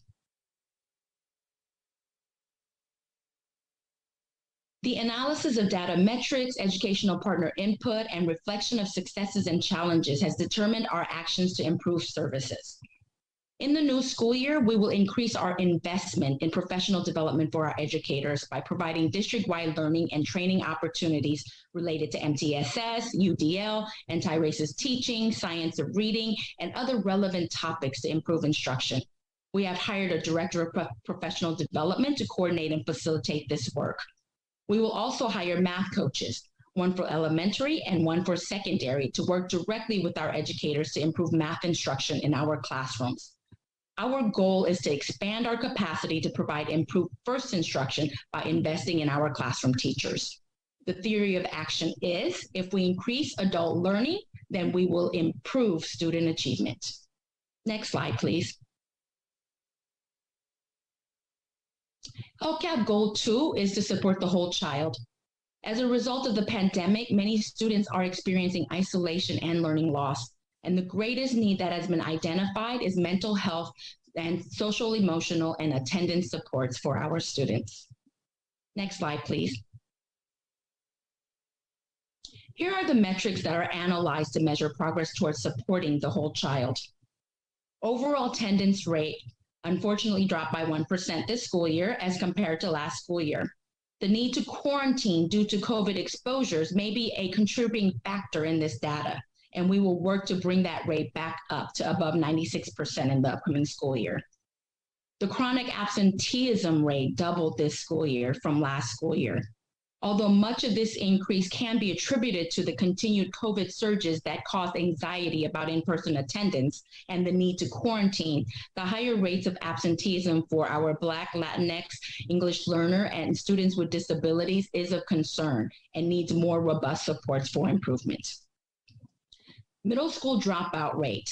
We have 0 students dropping out of middle school, according to our records, which is wonderful news. Next slide, please. We have less than 1% dropout rate for our high school students. We have a 100% graduation rate for our high school students, which is amazing. We had no expulsions in the 2020-21 school year. Safety and school connectedness is measured by the responses to the Healthy Kids Survey. This survey is administered to students in 5th, 7th, 9th, and 11th grades to gauge their sense of connectedness to their school and meaningful participation at school. This year's results show some decrease in results from the 2019-20 school year. The conclusion that we can draw from this data is that students are still feeling a sense of disconnection in this first year back to in-person schooling. Our goal is to continue to provide supports and activities for students that will help them to reconnect with their peers, staff, and schools. Next slide, please. Once again, the priorities identified by the community are in alignment with the priorities identified by the Student Achievement Committee. The district as a whole would like to see more academic and social emotional counseling, mental health services, and professional learning for staff. Next slide, please. Based on our metrics data and educational partner priorities data, we will improve services by increasing our investment in social, emotional, mental health supports by hiring mental health specialists, one for elementary and one for the secondary. We will also increase our investment to improve engagement and attendance by compensating our school staff to intentionally and systematically connect with our students and families to provide the support that they need to attend school. The theory of action that drives this goal is, if we increase mental health supports and school connectedness, we will improve student outcomes. Next slide, please. LCAP Goal 3 is to communicate and lead together. And our greatest need is to include differing perspectives by increasing diverse voices in decision-making. Next slide, please. One of the indicators that are reviewed to measure progress towards Goal 3 is the condition of our facilities. And currently, 100% of our schools have been certified as being in good repair, as reported on the annual School Accountability Report Card. Parent input in decision-making is another indicator that is measured by a component of the California Healthy Kids Survey. As reported on the California Parents Survey, there's a slight decrease in the number of participants for this school year as compared to the 2019-20 survey, and a notable decrease in the percentage of parents reporting that district schools allow input and welcome parents' contributions, as well as actively seek parental input before decision-making. We hypothesize that the limited access to schools due to COVID safety protocols may have contributed to this decrease. But this is an area that warrants further analysis and focus for the upcoming school year, as we are able to give more in-person access to parents. Next slide, please. Another important indicator of parental participation is engagement in surveys and advisory and committee meetings. The district has many advisory groups and committees to support the improvement of outcomes for underserved students. Our desired outcomes are to increase the number of participants within these committees, as well as the voices of the families of the underserved and underrepresented students. In the upcoming school year, the district will launch a listening campaign to conduct focus group listening sessions in collaboration with the parent advisory groups and school sites to achieve this goal as recommended by the Student Achievement Committee. We will also uplift the voices of the staff and families that represent our students with exceptional needs by working in close collaboration with the Special Education Advisory Committee in implementing the recommendations from the recent audit findings. Next slide, please. The community survey results asked us to prioritize the continuation of the parent advisory groups, parent surveys, and meetings, as well as the weekly district communications. The Student Achievement Committee affirmed the need to prioritize parent advisory groups and weekly district communications. At the same time, the Student Achievement Committee asked for more translated district communications. Next slide, please. In alignment with the data metrics and educational partner input analysis, we will increase our investment in advisory and committee meetings to get more robust engagement by providing more incentives to attend. These incentives include providing food at the meetings and providing translated services. Our goal is to get greater participation, especially from our underrepresented groups of families, believing that if we improve communications and increase collaborative decision-making, then we will increase our student achievement and improve student outcomes. Last slide, please. Now that we have completed the review of the newly developed LCAP for the 22-23 school year, our next steps are to approve and adopt this plan at the June 28th board meeting. Upon approval from the board, the approved plan will be submitted to the Alameda County Office of Education by July 1st. Then the approved plan will be posted on the AUSD website.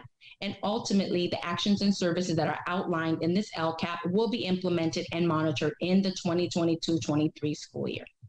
That concludes this presentation. Thank you so much for your engagement and support.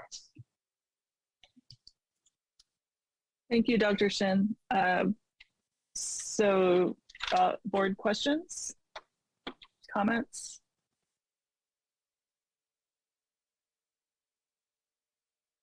Vice President Duran. Dr. Sheehan, I had a few questions, so I think I'm going to just ask a couple now and give other board members an opportunity, and then if I can have a second round at it. I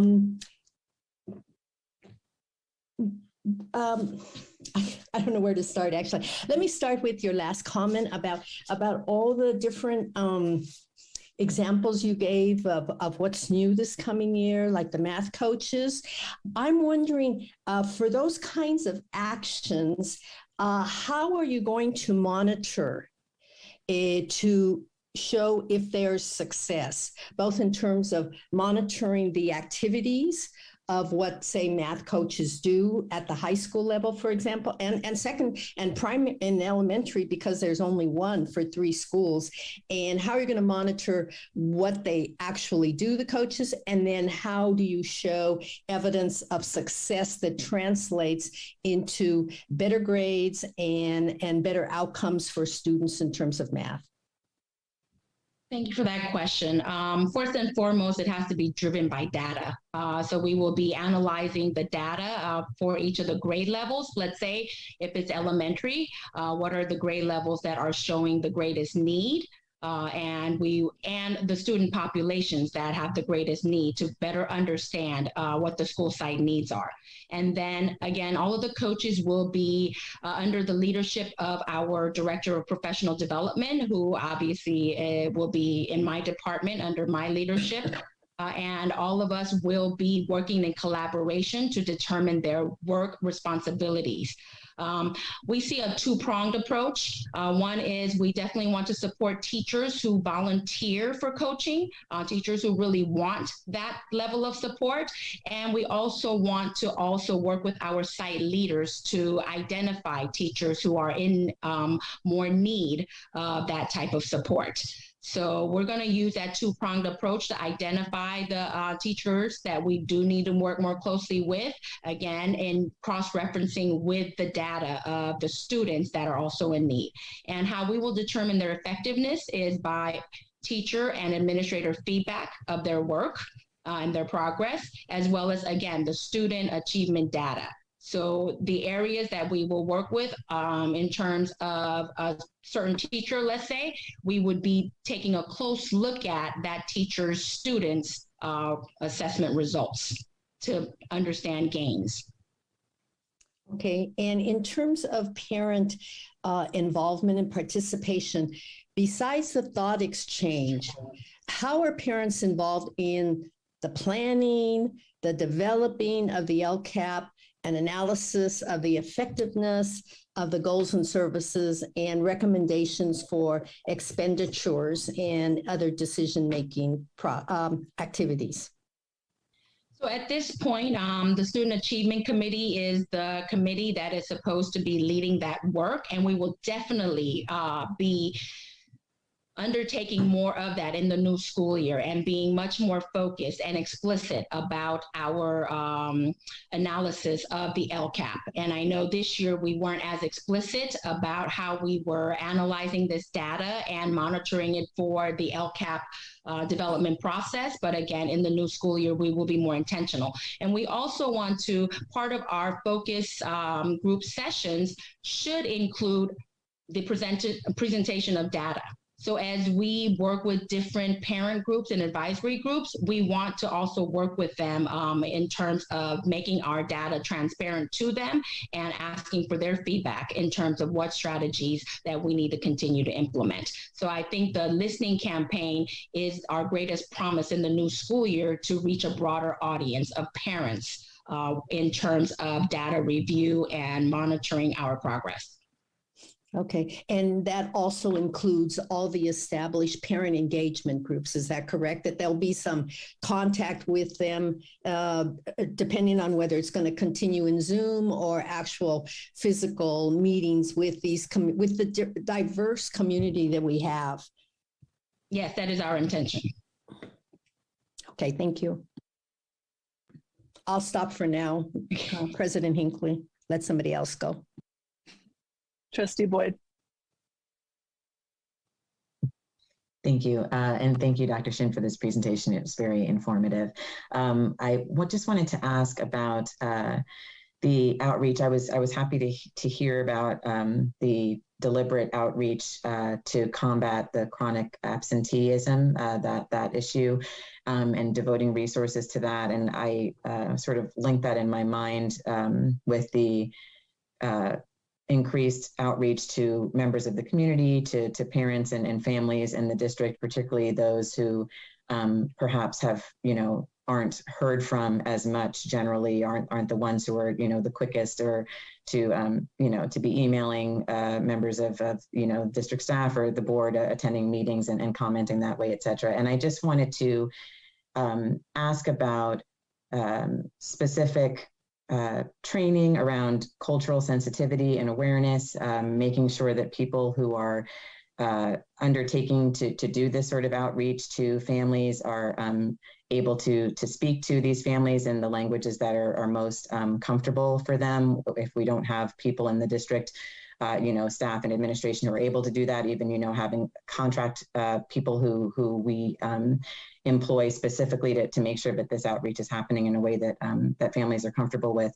And then also just to suggest the idea of, or ask if there's been any thought about something like a parent ambassador program. It's something that I've heard about in some other districts where members of the community who are members of specific communities, like the communities of foster youth, or communities who are of different ethnic backgrounds, or English language learner families, et cetera, where there can be certain people identified in the district who are wanting to be engaged with district staff, and also are comfortable communicating with members of their community who perhaps are not being reached in a greater scale currently. So just wanted to suggest that as an idea, and ask if there's been thought around really making sure that when we are attempting to make these sort of new paths of outreach, or more stronger paths of outreach, that we're thinking about these specific issues around cultural sensitivity and awareness, language proficiency, and those types of things. Thank you. Thank you so much for sharing your recommendation. Really, really appreciate that. And it just brought forth for me that we really, our greatest strength here in our district is parent power. I've really noticed that this year, and I really appreciate how engaged our parents are and want to be.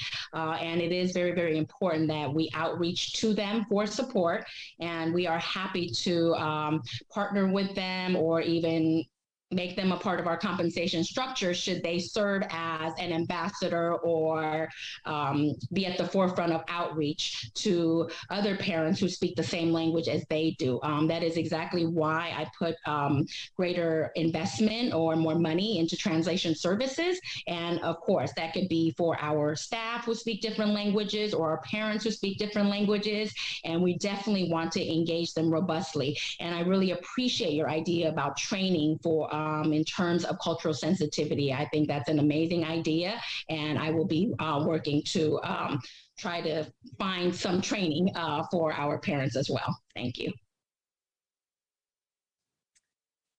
Hi, thank you for the presentation. I have a couple of questions, a little all over the place.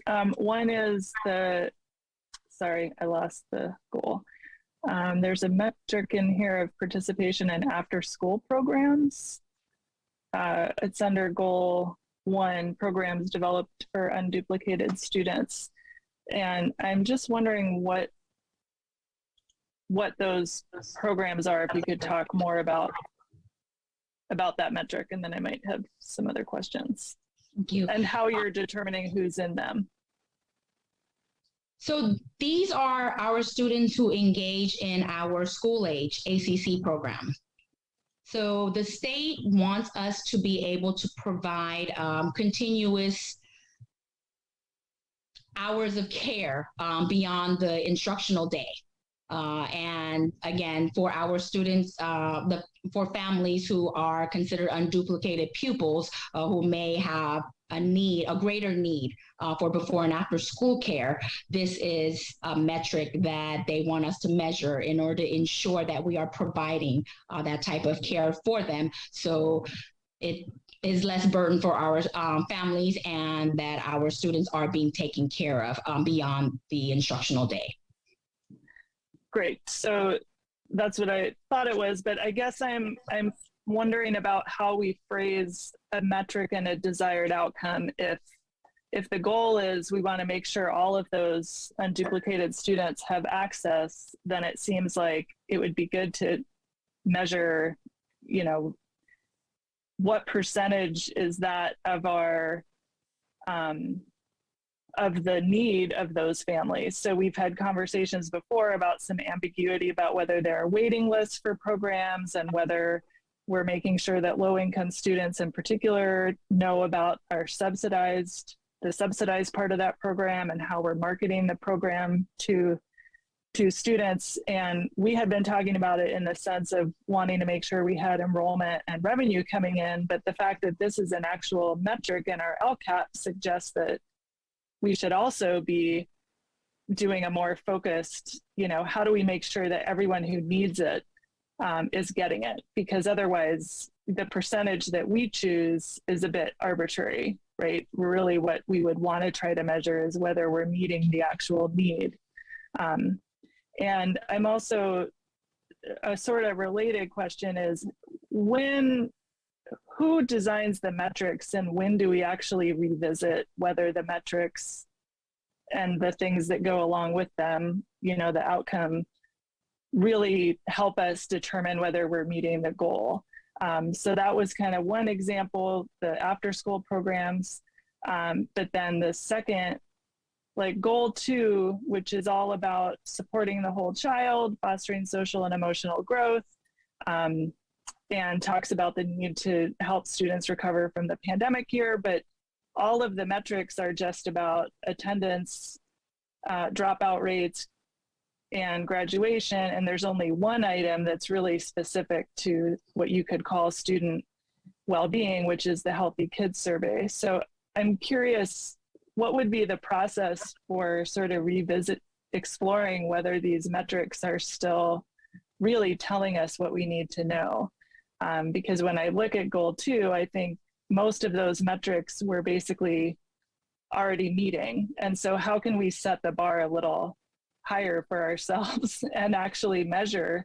You know, I think the other board members have kind of raised a related question. Are we really measuring the things that we need to be measuring, and how? You can't really answer that question right now, but the question you could answer for me is, who decides what these metrics are, and what would the process be for actually really making sure that these are the right metrics to meet those goals? Because really, we're always pointed back to this plan as this is the district's strategic plan. And so when I look at this, I would like to see, you know, more stuff, I guess. Sorry, that was very long-winded. No, that's a very good question. So these metrics are determined mostly by the state. So metrics like the dropout rates, the graduation rates, the A through G rates, all of those types of things are, again, determined by the state, and they require every district to measure those. It's a few metrics that the district gets to put in place, and those are the local metrics. And because this is a 3-year plan cycle, this had already been determined last school year by the prior assistant superintendent. And we're not able to change these metrics within the 3-year cycle. We have a new opportunity after the 3-year cycle is up, and we have to develop a brand new plan from scratch to, again, revisit those metrics that are not state. Got it. So it might be helpful, maybe this is, I did read through the longer plan, but I didn't see a delineation of state versus local metrics, but maybe that would be helpful information for the board, even if we can't do anything about it for a couple of years, just to be aware. Sure, I can put that in a Friday update. Great. Trustee Davidson. Thank you. I think that was a great question, because that really spoke to what I was seeing in here as well, was it feels a little bit disconnected from what we as a board are always discussing. And I wanted to just support what President Hinckley raised, which is the before and after care. You know, if we're showing an increase in that, I think that's fantastic.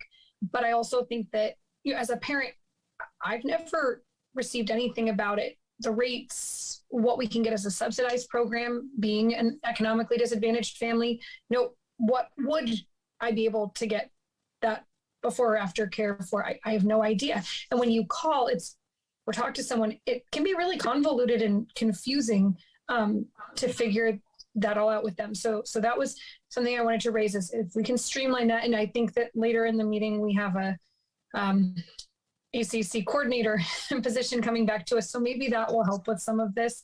But I think it is something that we need to discuss. Is that really part of the position that we're putting in place? And so I think that we should really focus in on that. Second is, you know, I see us setting metrics and indicators, and it's really hard for me.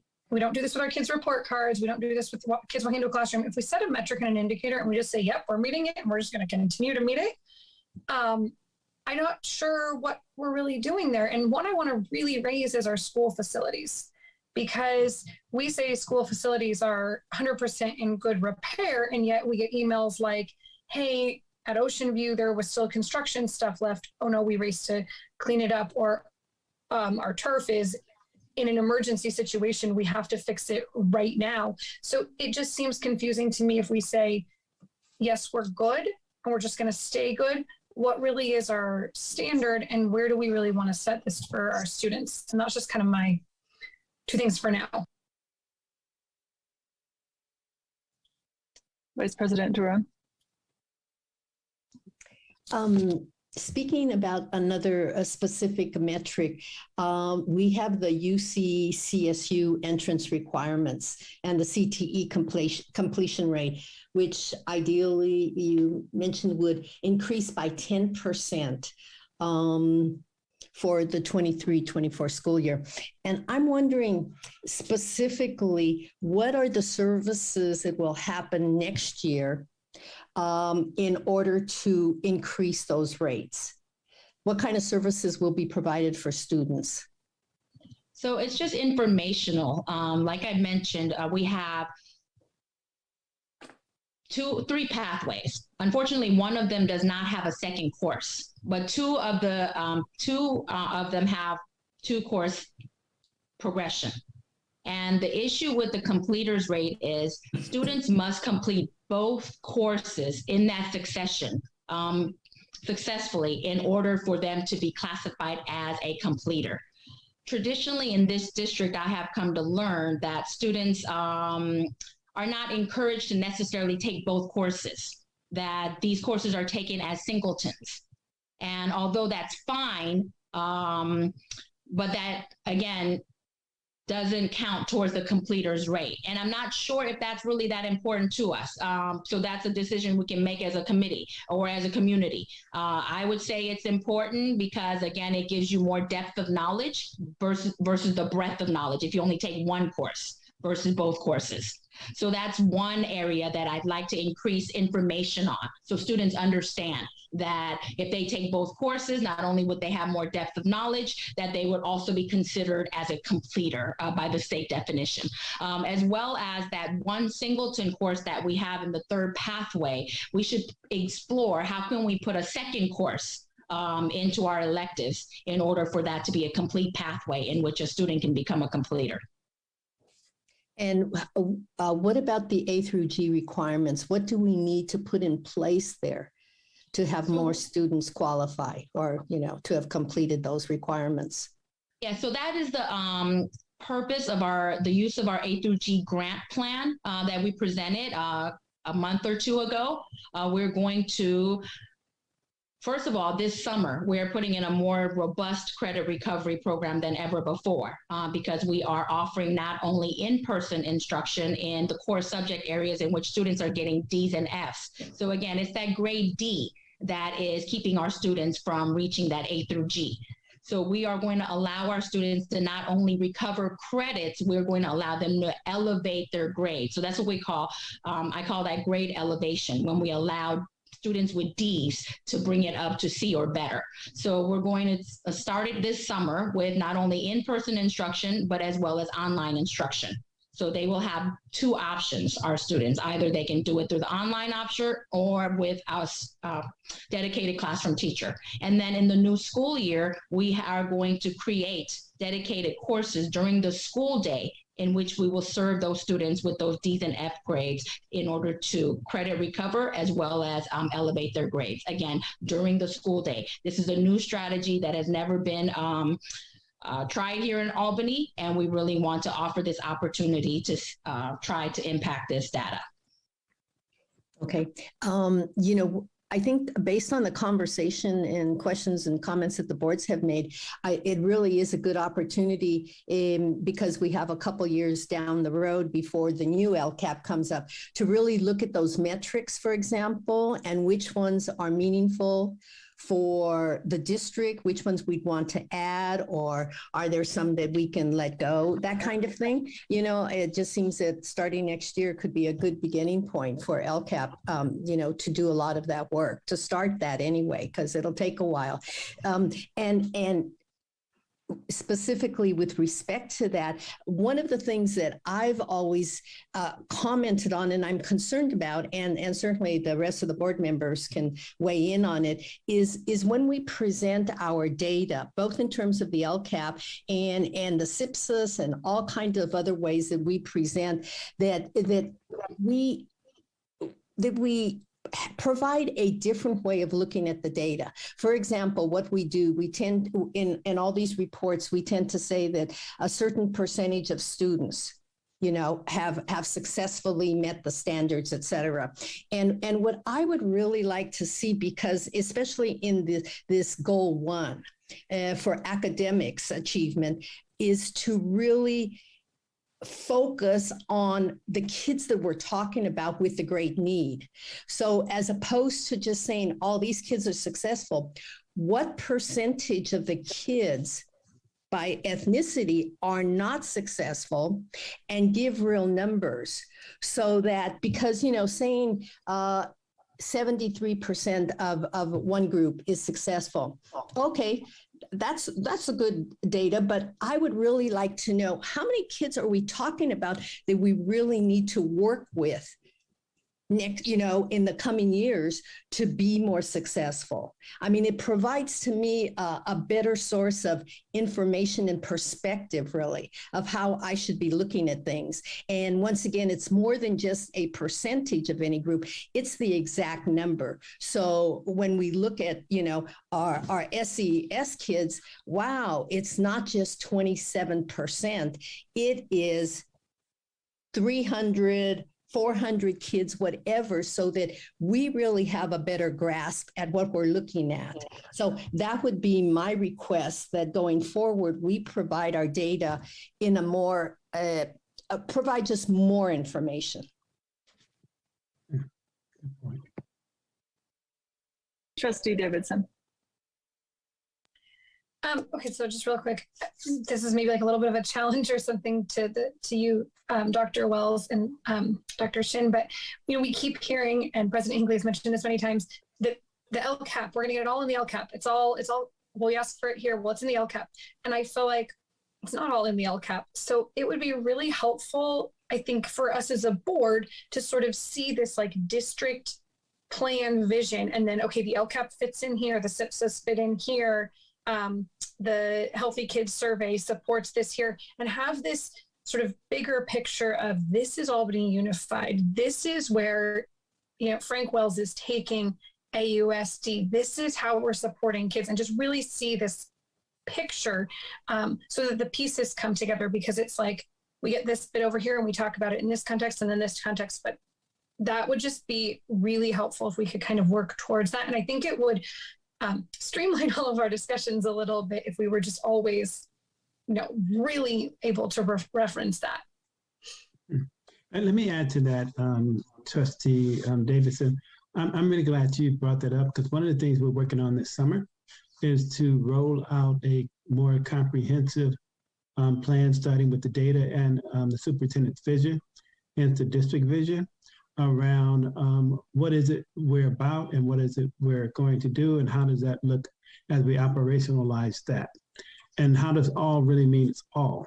As you heard tonight, and I don't want it to be overlooked, that when we talked about this achievement gap, with the data we're looking at, we're making significant progress in closing it. And so the issue for us is, how do we eliminate it? And how do we have that data aligned with the upcoming state data? And so we want to do a couple of things. One, celebrate the progress, and two, roll out for both the board and the community and our parents the comprehensive vision and plan that we're going to be adhering to, and how that everything we do is related to those kind of goals. And then as we begin to shape the board meetings, goal number one, that we have proportionality. For example, if student achievement is number one, that it should be preoccupying most of our board meetings, so that we're constantly talking about kids and their achievement, and kids who are not making it, how we get them to make it, and that kind of thing. So we're excited about doing that rollout and showing the alignment between the SIPSAs, the LCAP, and how we're intentional about disaggregating the data, as Vice President Trustee Duran talked about. How do we look at our percentages? How do we look at our numbers? And how do we look at our various groups who are performing outstanding, who are mid-range, and who are performing below? And what are we doing to address those kids who are not performing, who are performing below? I say we are good as our lowest performing kid. And so so I appreciate that challenge, and we're looking forward to it. And that's what we're working on this summer. Just to follow up on that, I think given, as Trustee Davidson said, we're sort of been waiting for the LCAP to hear about our district strategy. And then it seems as if the LCAP itself is constrained in how many metrics it can even contain, and we can't change them for 2 years. So I think I would really like to see a set of goals that is set for the district, and the LCAP can be one. Some of those metrics will then be in the LCAP, but we had a goal conversation as a board, I think in December or November, I can't remember. And I think we outlined some goals, but we kind of had other threads happening with the data analysis. And maybe one role the Student Achievement Committee can play is to bring to us some proposed additional measures. So for example, we've never set a goal as a district for our A through G requirements until we had that special grant, when we had to set some sort of measure for how many students we wanted to bring up into it. And the way the LCAP is written, the goal tied to A through G is connected to the CTE pathway. And so the only high school, sort of aside from the graduation rate, the only high school sort of achievement metrics that we have in the LCAP, as far as, you know, what they graduate with, are only covering a handful of students, like 10 to 15 students, because very few students are going to end up just making that particular course selection. So I think I would love to hear, you know, a vision, but also I think the board and the district needs to set some bigger goals if the LCAP is going to have to contain a lot of things that we really have already met, and doesn't have room to add things that we would like to measure. And I agree with Vice President Duran. It seems like, why not start that conversation now? And then when we come to be able to adopt a new LCAP, we can already just take a subset of that bigger set of goals or metrics and build it in. This is all good discussion and feedback as we have this review and discussion. It was good hearing the board weigh in as we begin to debrief and reflect and talk about what kind of adjustments we can make at the June 28th. So this is a review and discussion, which is really good. And so we can make some adjustment based on what we heard in the direction we just got from the board. So thank you for that.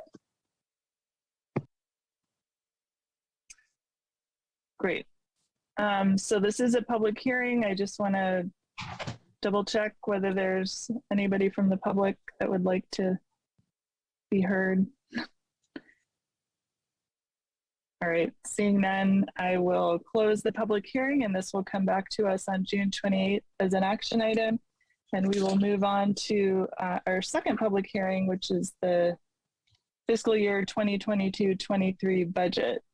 So before I hand it over to CBO Kim, I will formally open the public hearing. This is the first hearing of the budget for 2022-23. Go ahead, CBO Kim. Okay, thank you.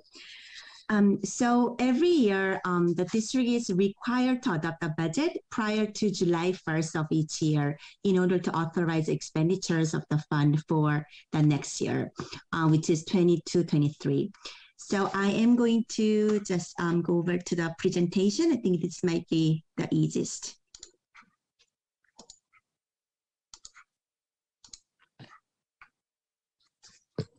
So 22-23 proposed budget report. So the budget adoption is one of the routinely required state reporting along with the first interim and second interim. And also fiscal close and annual audit. So as you see, the first line item, adoption, first interim, second interim, is all projections. The second line item, unaudited actuals and annual audits, are the actual numbers. So there are the differences there. So this proposed budget include updates from May Revise, executive summary, and SAC's fiscal report, and 3-year projection. So this 22-23 and the next 2 years, the subsequent years. And this is very familiar, so I'm going to just pass to the next. So this is the budget development factors. So student enrollment generates our staffing plans for the next year, and also it drives our revenue. And also this unduplicate student counts give us how much we can get for the supplemental fund. So our district, let's say the base grant is about 8,000, and then for the supplemental grant, we get about 1,000 more per each student. But other district, if your unduplicated students counts are higher, then it could be more than half of the base grant. Okay. See the enrollment trend. So this is something that I like to point out. With few things here So from 2014-15 to 2022-23, we lost or dropped about 430 students in last 8 years. So if we don't consider any COLA adjustment, with let's say just one-on-one math, just no other adjustment, 430 students really means about 4,300,000. Okay. So this projection here, you will see 22-23, the enrollment projection of 3451 here. This number, it is average of our moderate and conservative numbers from Power School that was presented at the last board meeting. Okay, so even though he explained that the moderate numbers are used for the facility planning and the conservative numbers are used for budget purpose, but I feel comfortable with our IDT as of last week or week before, that I feel comfortable using these average numbers.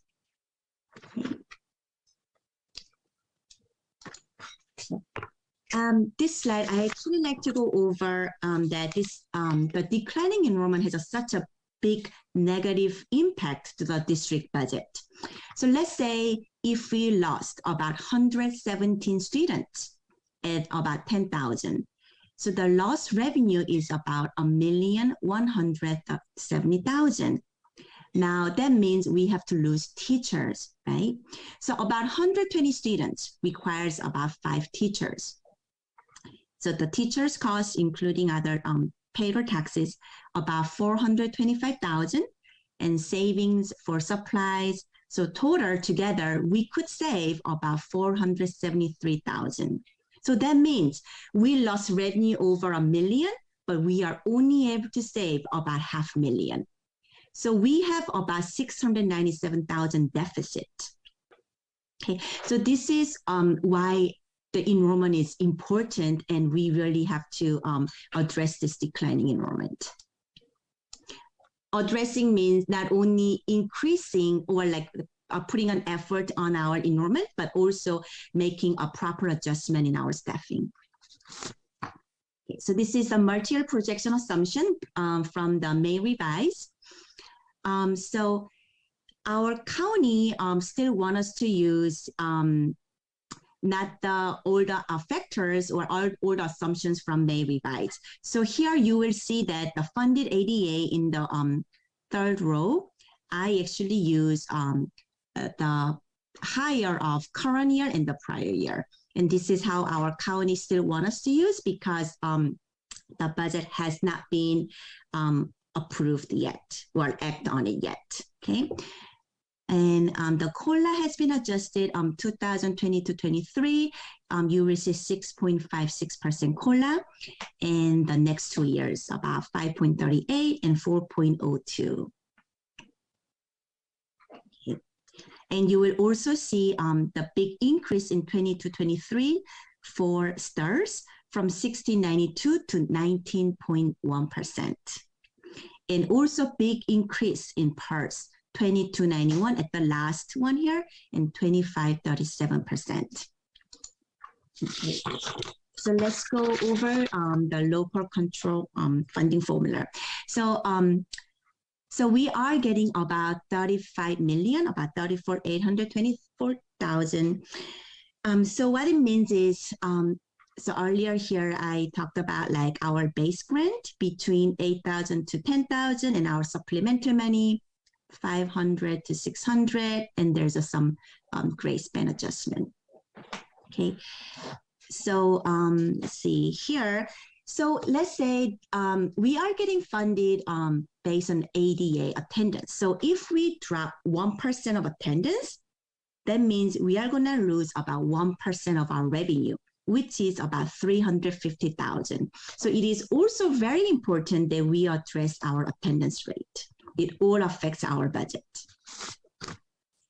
Okay, so here are changes to fiscal year 22-23 budget, and Dr. Wells will just go over this slide. Yeah, as you know, the budget is full of numbers. Some would call them my CBO best friends, the numbers. But this is part of our legislative requirements, and it can be confusing and very complex. But as we start to look at our budget and have our budget align with our vision, and also see what kind of adjustments we're making based on our kids' needs.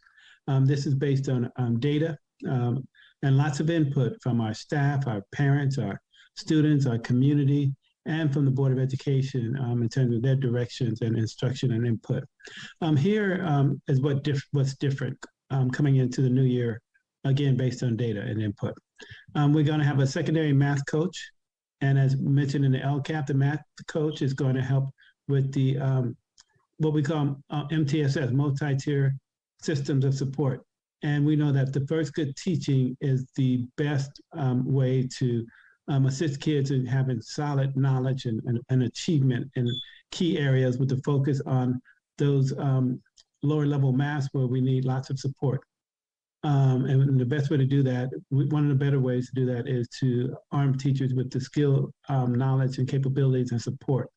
We also have the same thing in our an additional math coach for our elementary.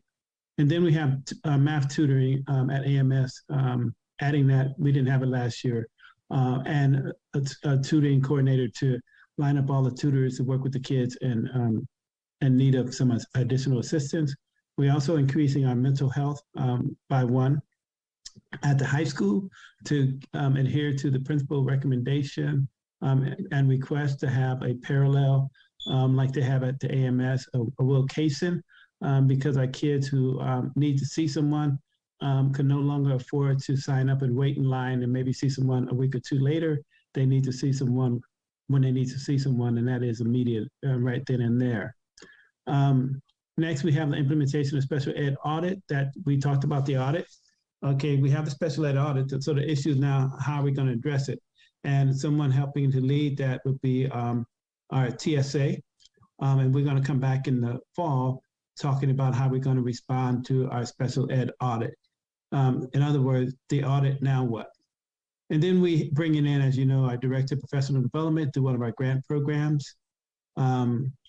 Then we have what we value and based on input from various folks, including some board members, professional development around anti-racist teaching strategies, paying special ed and general ed teachers to collaborate so that we can make sure all of our kids get a full scope of what they need. Then moving to ACC. ACC is one of our supplemental programs. It's not a core program, but it uses our core staff, and it's very taxing. And so core staff is pulled away from its core duties to address ACC needs. And so they need their own administrator so that we are not pulled in an additional direction and not being able to address our day-to-day and our big ticket items. And so we're happy to move forward with that. Then at our high school, we did a reassessment about campus supervisors. We only have 2 for about 1,100 kids. We're adding another one. And we think that will help to be closer to being suffice. And then we have hiring a full paraeducator almost at 0.9. And then here's some reduction, independent study teachers, COVID funded positions, and additional clerk reduction, COVID funded positions. We wanted to illuminate this piece because it begs the question of what is different in this budget that impacts our kids and staff. And this is what's going to be different in terms of the impacting our kids and staff. Next slide. Thank you, Dr. Wells. Okay. So this is a pie chart for our total revenue for 22-23. So see, the 81% is the state revenue, which is the largest here in the pie chart. And the second largest here is our partial tax from our community, 13%. And federal, we only get 2%, and you will see other local revenue here. This is site donations, school care donations, swim fees at the pool, or any other revenues we get. Okay. This is total general fund expenditures. So this is common because our business is really with students and our teachers, educators. So 88% is salaries and benefits. So only 12% is non-salaries and benefits items. Okay. So with that, you will see this 22-23 year budget and next 2 years. So you will see with this big COLA for this 22-23 and next 2 years, you will see a lot less deficits that you see in the past. And also here, when you see it in this column, you will see some money committed, about 3.5 million. And this is the next item that I'm gonna bring it to the board. So something new at this budget made revision is that there is something called reserve cap. That means we cannot have more than 10% of our reserve. So we will have to either commit or move to the different fund. So then this is something new category that I will have this item also again for the board as a discussion item at the next item, and you will see here. So with that, you see about 7% in 22-23 and about 6.95, 6.76% in next 2 years. Okay. So the next steps. So 21-22, the current budget, we are going to close the book and we will bring the unaudited actuals, which is the actual numbers in September. In January 23, will be audited and the auditor is going to bring the audit report. And this coming budget, 22-23 budget, so tonight we have a budget public hearing and the next board meeting we will have a budget adoption. And the legislature just passed the budget yesterday. So now the government has 12 days to act on the budget before July 1st. So that's where we are. And now it's time for any questions and comments from the board. Thank you. I have a couple of questions. One is actually if you could put the multi-year back.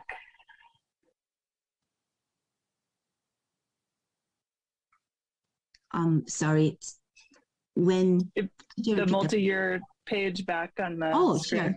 Sure.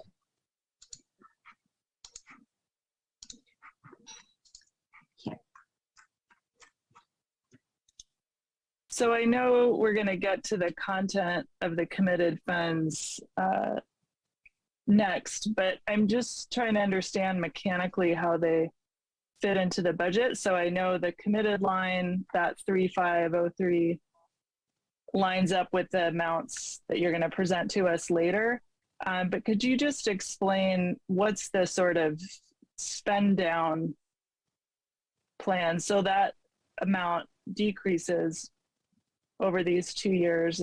So if you could explain how those amounts were arrived at, and then just kind of explain a little bit how this impacts the way we should think about our bottom line, especially since part of what you'd be asking us to set it aside for is deficit spending. So if you could just explain how that works. Do we sort of hold on to it until we absolutely need to spend it, or it looks like you're planning to spend some of that down, and I don't know if that plan is tied to specific types of expenditures or not? Sure. So thank you for that question. So the first year, 22-23, you will see about 3.5 million. And the next year is about 2.944. Because of next year now, we don't have to reserve. The difference of those numbers are the deficit spending of 23-24, 558, 652. So that's the differences there. So we are spending down that much.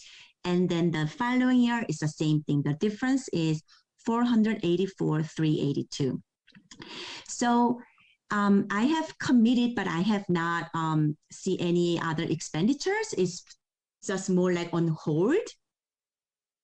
at this point, because we cannot have over 10%, then HOA will not accept the budget. So this is one of the recommendations that we will have to do for the reserve cap at this point. Great, thank you. And then another sort of related question. So you didn't mention this, but you've explained it to us before that these projections at this stage in the process never include any possible raises that we would negotiate. And we are currently in negotiations with ATA, and that would affect our other bargaining units. So I'm wondering, you said we have to bring the fund balance down below 10%. So I'm wondering if you thought of, I guess, how you decided to make it down to 7%, given that we don't know yet, what kinds of impacts any negotiated salary increase might have. Just again, trying to think of how we should be thinking about these 3-year projections. Sure.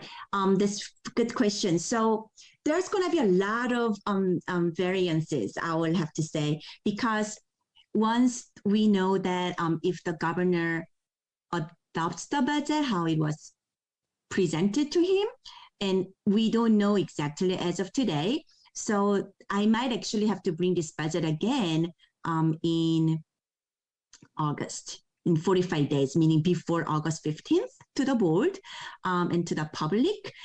So that means, so I actually left a little room there, not making 9.99%, but to make about 7%, expecting that there might be more money coming in, or maybe not.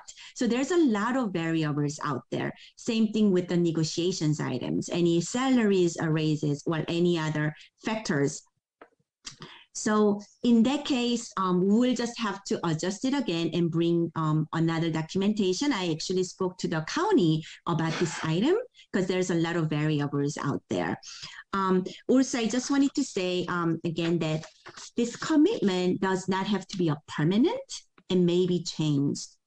The committed fund balance may be redirected by the districts, meaning by the board, to other purpose, if the direction is done by the same means by which the fund were committed, meaning the board will have to, I will have to bring on another resolution and board will have to pass the resolution exactly the same way as how we do it this evening and at the next board meeting, if that answers the question.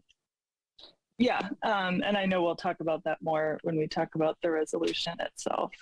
So I just have two others, small questions about some of the numbers in the different funds. So the cafeteria fund, I'm wondering why are we leaving the ending? So we had a huge surplus this year of almost $336,000, and then we're going to end up with an ending balance of about $450,000, and it looks like we're planning to leave that there. So I'm wondering, but you're also projecting a very different budget for next year. So I'm wondering if you could just explain what we might do with that $500,000 and why the cafeteria fund budget looks so different next year compared to this year. Sure. So I spoke to our chef, executive chef, and she has a lot of plans to actually develop new menus. That's one of her things that she is working on. And also, we are going to have to retain our staff. So the negotiation item will have to impact or affect the Fund 13, the food service fund as well. So, and also there's a lot of outdated items, equipment at the kitchen, the central kitchen. So she is also planning to replace a lot of equipment. But I haven't put that in the budget yet because I haven't really got the numbers yet. Okay, great. And then just this is the last little question, and then I'll let others speak. I wanted to come back to the overall budget, but the Child Development Fund, it looks like you kind of projected just a zero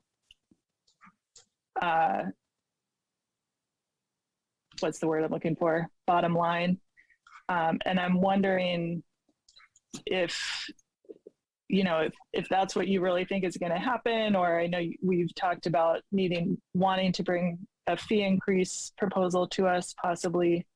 And if, you know, you projected that the local revenues would go up quite a bit, which I guess presumes some enrollment increase. So how are you feeling about that actually zeroing out for next year, I guess? So thank you for the question as well. So yes, I actually did include those fee increases, and then I also so the assumption was that yes, we are going to have more students, and yes, that we will get the same level of funding at least, and meaning there's a whole harness, so then we can still get that.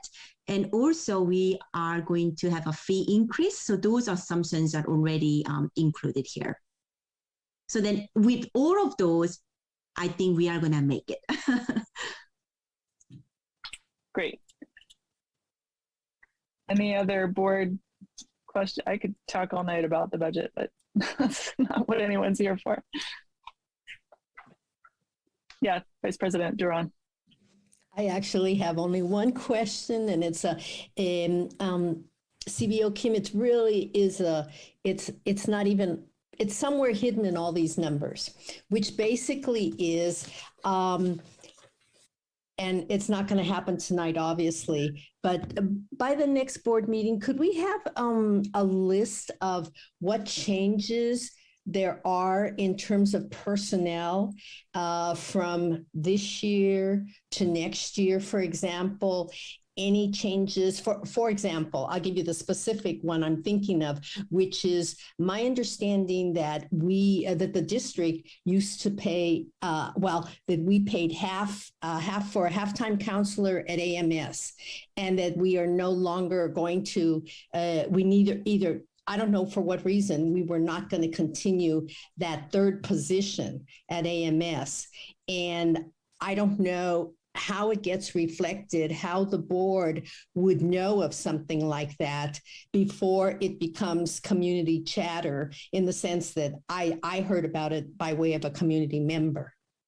And so going for next year, are there other changes that the board should be aware of, either elimination of positions, changes of status in positions, or new positions that the board should know of? Okay, thank you for the question. I think I can maybe answer some of the question, and maybe Dr. Wells can also support. So this page that you will see the changes to 22-23 budget. This is what I believe that I know as of my knowledge, and I included all of this into our budget. The other items, if it's a very minor, so maybe this might be something that it may not reflect if, let's say if we realize at the end we don't have a lot of students in one classroom, and that actually might need another 0.2 FTE in high school. That I actually budget same as last year, right? If it's not showing up here. And same thing with the school care counselor. It actually, I didn't put it here because in my budget numbers, it is same as last year's funding level. So if you don't see it here, my assumption is it's going to be same as last year. So that's where we are. But then other variances, let's say about 0.2 at high school. I wouldn't know as of today yet what's going to really happen when we actually have the school start. So those are not in my assumption. So my assumption is same as last year, except for these changes.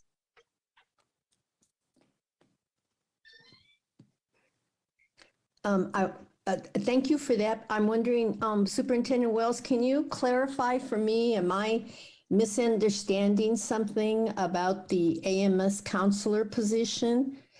Yes, I think HR can put something in a Friday update, but essentially how it started was that the additional, because it is an additional counselor at AMS, and it was funded through supplemental funds, started at about 90%, and we agreed to pay the 10%. Because it was a great gesture from school care. And then over the last couple of years, it's been reduced, and last year and now this year to 50%, which becomes a challenge. And we don't get their funding until June. And we have legislative requirements in terms of notifying people whether or not they're going to continue or not when it comes to supplemental positions. And so, as you know, school care put something out that was from their understanding, but it wasn't our understanding because we are adhering to what we did last year, 50-50.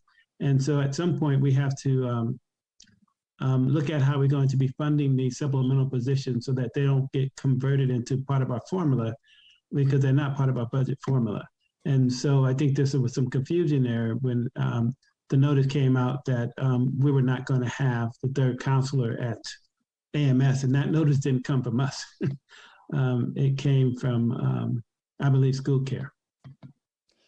So I'm gonna ask our Chief Human Resource Officer to put an explanation out on this Friday update about how that works in terms of supplemental and core positions, and how they're being treated as permanent versus temporary position.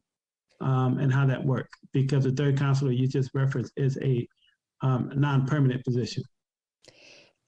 So is the district not funding a counselor, one counselor, or that third counselor position at AMS this coming school? We agreed to do SOS, same old stuff as last year. And so we're doing 50-50, and that third counselor will be there next year. Okay. Will be there, because to me that given the effort and all the time and discussion that the board has had on mental health, that those counselors are just so key, and to eliminate it. And I just feel that the board would want to have an input into that kind of decision, regardless of the money. I mean, I get it. I mean, it is money and a different kind of commitment, but I just think that, once again, it's something that the board should weigh in on, given the mental health status.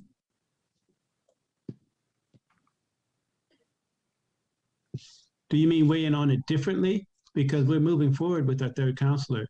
No, I'm saying in the future, if some other issue like that would come up, given if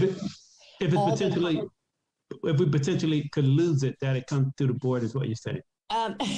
Well, that position, as well as other positions, for example, that may be, funded in a different way than the standard way, and is a position that the board has felt very strongly about. I mean, we haven't mentioned, those counselors in particular.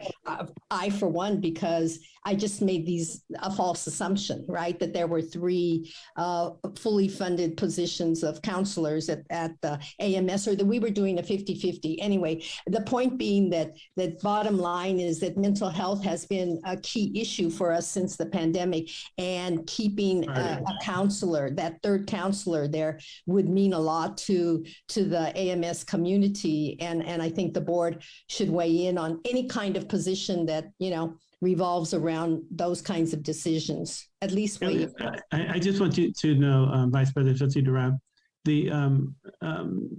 my staff fully understand the priority, and mental health is one of them. And so that was a no-brainer for us. We see it every day in our kids. We see some of the adjustments we made. So we're in concert with that thinking about our priorities and making sure our kids' needs are met. So I hear you loud and clear. And Vice President Duran, so the half of them is budgeted here, same as last year. That's why you don't see any changes here.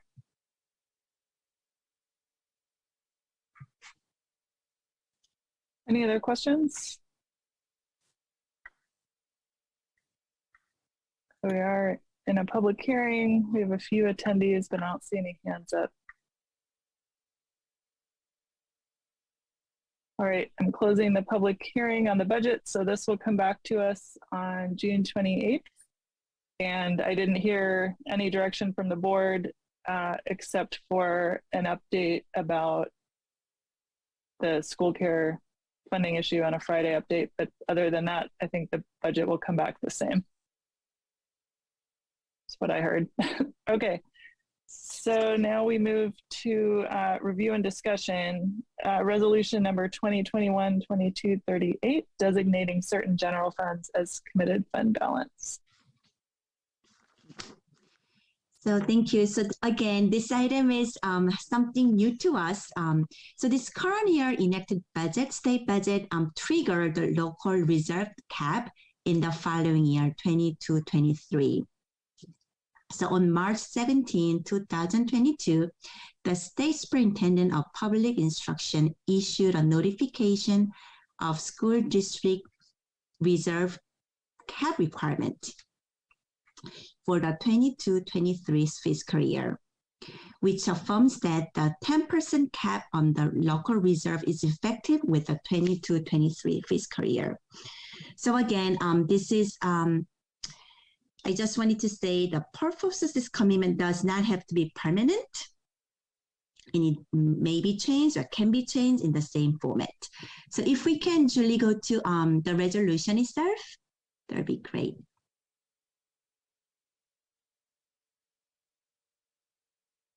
So this item is for the board to discuss this evening. So we are going to put some money aside. And if you can scroll down to the bottom, put money aside so we don't have over 10%. So we are going to explain about this athletics, about 60,000, so we can provide our students with the equipment and replace outdated equipment. So we are going to remodel high school weight room. So this can be another additional funding that we can contribute after we remodel the weight room. And technology refreshment and investment. So we have outdated server replacement. We don't know, well, it is high priority items, but this is something that we'll have to figure out what is really the most priority among these items. And all these items are outdated. So sooner or later, this will have to happen. But it's more like sooner or later. Declining enrollment mitigation. So this is just the, I put $1 million for because the projection I use, which is the average of conservative and moderate numbers, and the difference of the conservative numbers are about 140 for next 3 years. So I put about $1 million for. Again, this is just a projection just to set aside for now. CTE and ROP equipment. So this, the board has designated and committed about little over 200 before my time. And we have been spending down for the equipment at high school ROP and CT classes. So we have about 102,000 left. And again, 23-24 deficit spending of about $500,000. 24-25 deficit spending of $500,000. So this is what I'm proposing to the board, about $3.6 million.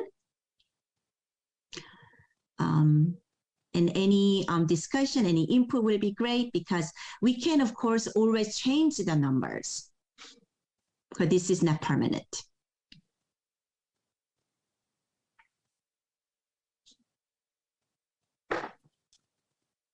I have, are you ready for questions? Sure. Okay. I have a question. So I understand that, you know, these allocations or commitments can be changed. I think that, you know, puts the onus on the board or a future board to, you know, bring something forward to say, we want to change something that was decided, you know, 2 years ago that we might not even know about at that point. So I think saying it can be changed, you know, to me, we're still committing future boards to some spending that I guess I would like to better understand before we make a commitment like that. And I'm speaking specifically of the technology refresh. I think we've been putting a lot of money into technology. We've had a lot of conversations about that on the COVID money. And I understand that, you know, what we were buying was not necessarily these items here, server replacement. I know we've heard about Wi-Fi issues in some of the campuses, but we also have 2 brand new campuses. And I'm sort of, to be honest, struggling to understand how we have $1 million of technology spending that we can really identify. And I'd rather feel confident about that than commit, you know, a future board to that amount of spending, given the possibility of a much different budget picture in a year. Or, you know, aside from our enrollment troubles, you know, the economy, the state budget, those COLAs that are in the current budget could be cut in future years if the economy does worse. So I'm just a little hesitant to put that amount of money aside for technology without knowing a lot more about whether that's really a need or not. So I'd like more information about the technology, but I guess first, just as a fail-safe, would it be possible to really put all of this or almost all of it into buckets that are much more flexible? So which the deficit spending and the enrollment mitigation, or do you feel like you've maxed out those categories and now you kind of need to look for something else?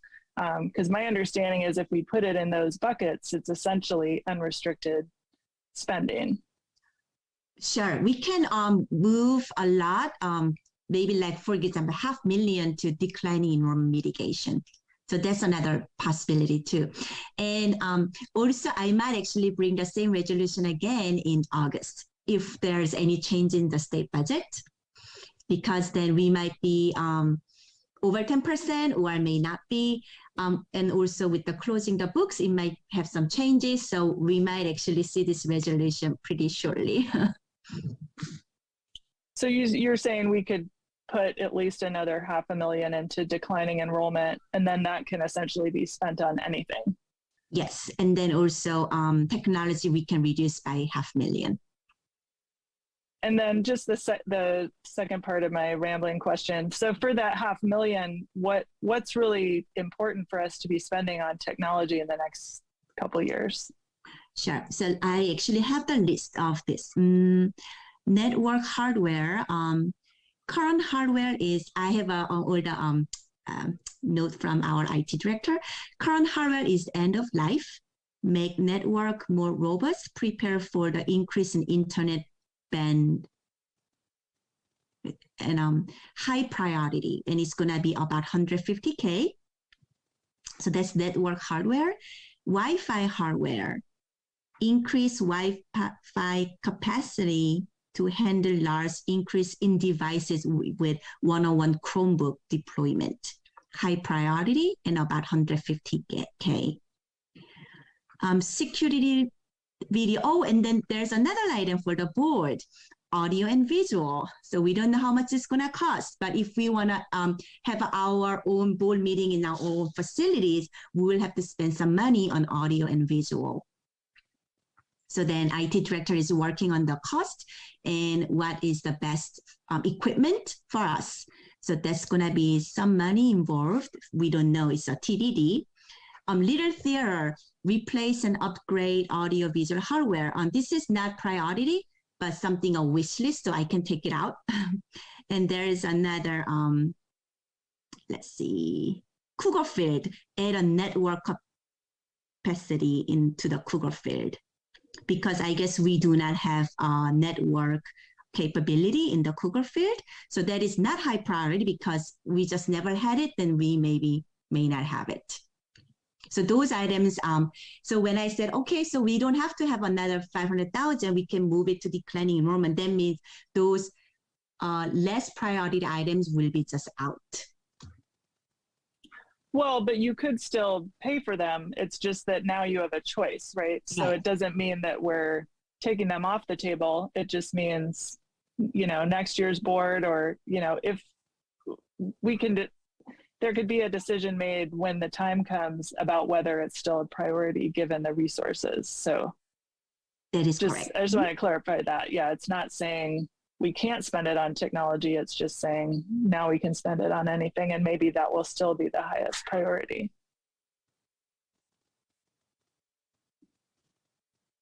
Vice President Duran. CBO, Kim, I have a question about, I see nothing saved or put aside for salary increases. Can you speak to that? Right. So the county, I think those items can be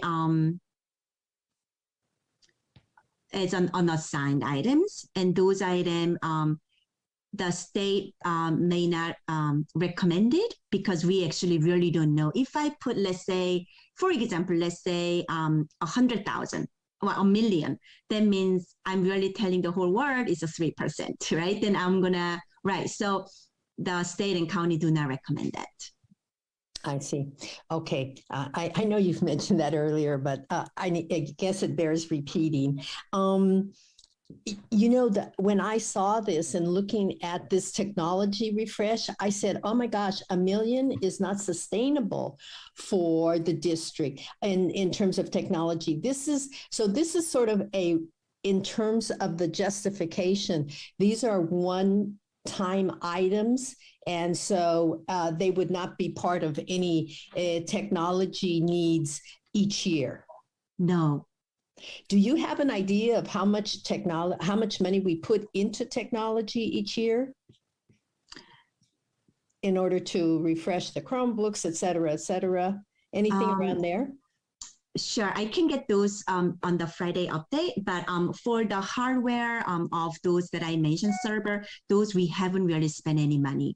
The only money that we have spent is really the staff computers and students' Chromebooks. IT hasn't really spent a lot of replacement items that I know of last 3 years and 4 years. Okay. And I was just wondering, how did you arrive at these 6 areas? I mean, I'm imagining there's more needs out there as well. How did you settle on these areas? A very good question. So state and the county give us a list of items, and this is most of the majority items that they actually provide us. But we can do additional or different ones, as you've stated already. Of course. Okay, thank you. Trustee Davidson. And Jackie, every year we're going to have to revisit this, right? And sort of reassess how this works. This is just your suggestion. Because my understanding was that we have to take the money that's now sort of just floating and say, these are the pots we might spend it in, and then we can kind of move it. So Vice President Duran, within like the declining enrollment mitigation or deficit spending, we have more flexibility in those than we do if we put it in technology or CTE. Okay, so you try to put the money in the category with the most flexibility to cover more things, right? That's right. Am I understanding that correctly? Okay. Yes. So I just, right. Just what President Hinckley was saying was, if we pull some out of the technology, we're not saying we can't spend on that, because we can still say, oh, that's our declining enrollment mitigation. Here's how. This is just sort of a bucket it has to sit in for right. So far, based on the board input, I'm going to bring at the next meeting, reduce the technology by 500,000 and declining enrollment increase by 500,000, and not a problem at all. And this wouldn't automatically come back every year. I mean, if you just continue to spend it in alignment with this resolution, it may never come back. That is correct. But however, I feel like it will come back soon. Right, because the overall amount might change, right? But after that, yeah. I mean, to me, it's kind of like the difference between do you buy a gift card that allows you to buy anything, or do you buy a gift card that only allows you to buy shoes? I mean, most people, even if you know you're going to spend it all on shoes anyway, you'd rather have the card that lets you spend it on anything. So any other board questions? We do have a couple public comments. Okay. Can I get the timer? Great. Starting with Shannon. Hi, thanks. I just wanted to say, I raised my hand, maybe it sounds like unnecessarily, but I just wanted to add my support to President Hinckley's suggestion of keeping the money as flexible as possible. I think, like everybody, we all know that the California state budget is really dependent on tax income and revenue from capital gains taxes. And if you're just watching the stock market, I just think we need to be as prepared as possible for a much different budget picture coming up. And I would like to vote for it being flexible. And also, yeah, I just think the money to take it out of is also the technology area, in that I personally have found the one-to-one Chromebook plan to be not that well thought out and planned, at least at AMS, and there's lots of struggles with it. And so I hate to throw a whole lot more money in the technology pot than unless we have a plan to sort of make that a little bit more successful. That's all. Thanks. Thank you. Stephen Naif. Hi, thank you. Just to follow up on the point of ultimate flexibility, I guess I'm wondering why we don't just keep it the 10% reserve, right, at the state cap, as opposed to lowering that even further and putting things in different funds. But that's just my only question. Thank you so much. Thank you. So it sounded, Jackie, from what you were saying across a couple of items, that you likely won't know the final amount, and part of why you're bringing it below 10% is because you don't know the final amount. So if you do bring it back to the board in August, once we know the full budget and what 10% actually is, then maybe we will be willing to be a little closer to the 10%. Sure. Okay. All right, so this is not an action item. This is coming back to us, I assume, on the 28th, right? With everything else? Okay. Any other comments, questions? All right, try not to watch the economic news. It is disconcerting. All right, we now move to review and action items. And 14A, the state facilities funding grant plan. Well, this is a really exciting one. It goes over into CBO Kim's department, but we have this great presenter before us, our Director of Maintenance, Scott Jaffe.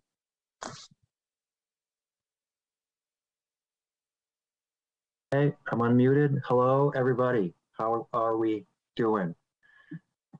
I'm just looking at this screen, and before I start, I'm just continually impressed with this board and its dedication and hard work and stamina. I mean, it's late and you guys are hanging in there, but I got some good stuff to talk about tonight.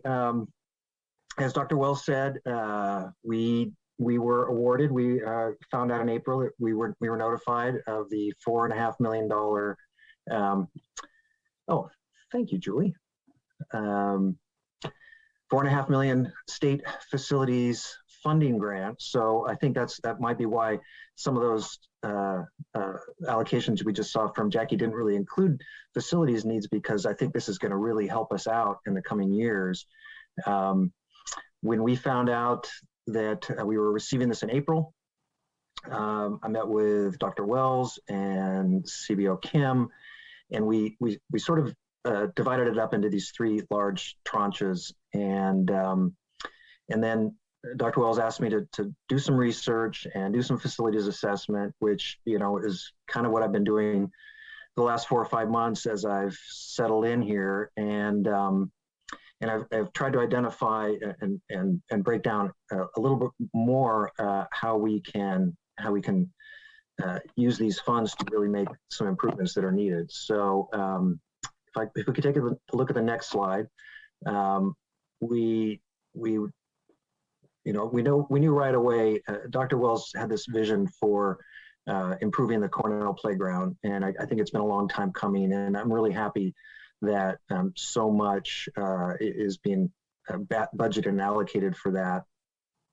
The way that it's going to fall out of this 1.1 million is we're pushing really hard to do the majority of the work this summer, but there are a few items that need DSA approval because of the way that they're being built, and so we're going to have to phase 2 those.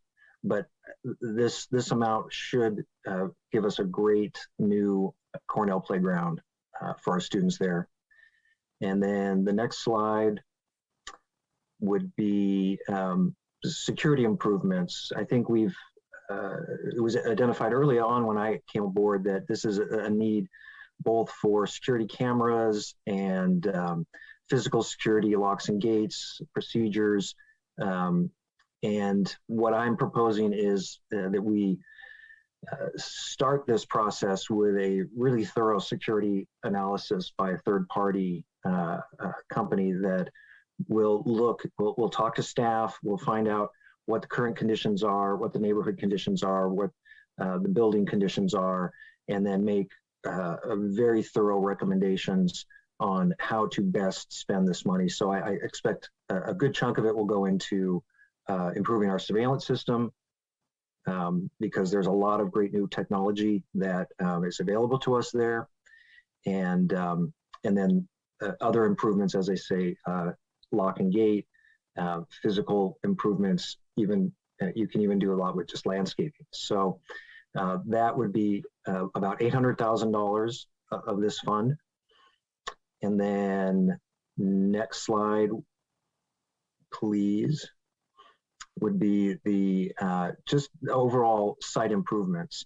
And this is what I've tried hard to look into to really identify not only what I've been experiencing since I've been here, but talking to people about some of the long-term things that have been troubling the schools. And you'll see a big chunk of that is water intrusion. So roof and leak repairs at all the campuses. Well, I take it back. Marin should be watertight. I'm going to trust that we're not going to have water issues there. Although even at AMS Annex, I'm seeing some water intrusion.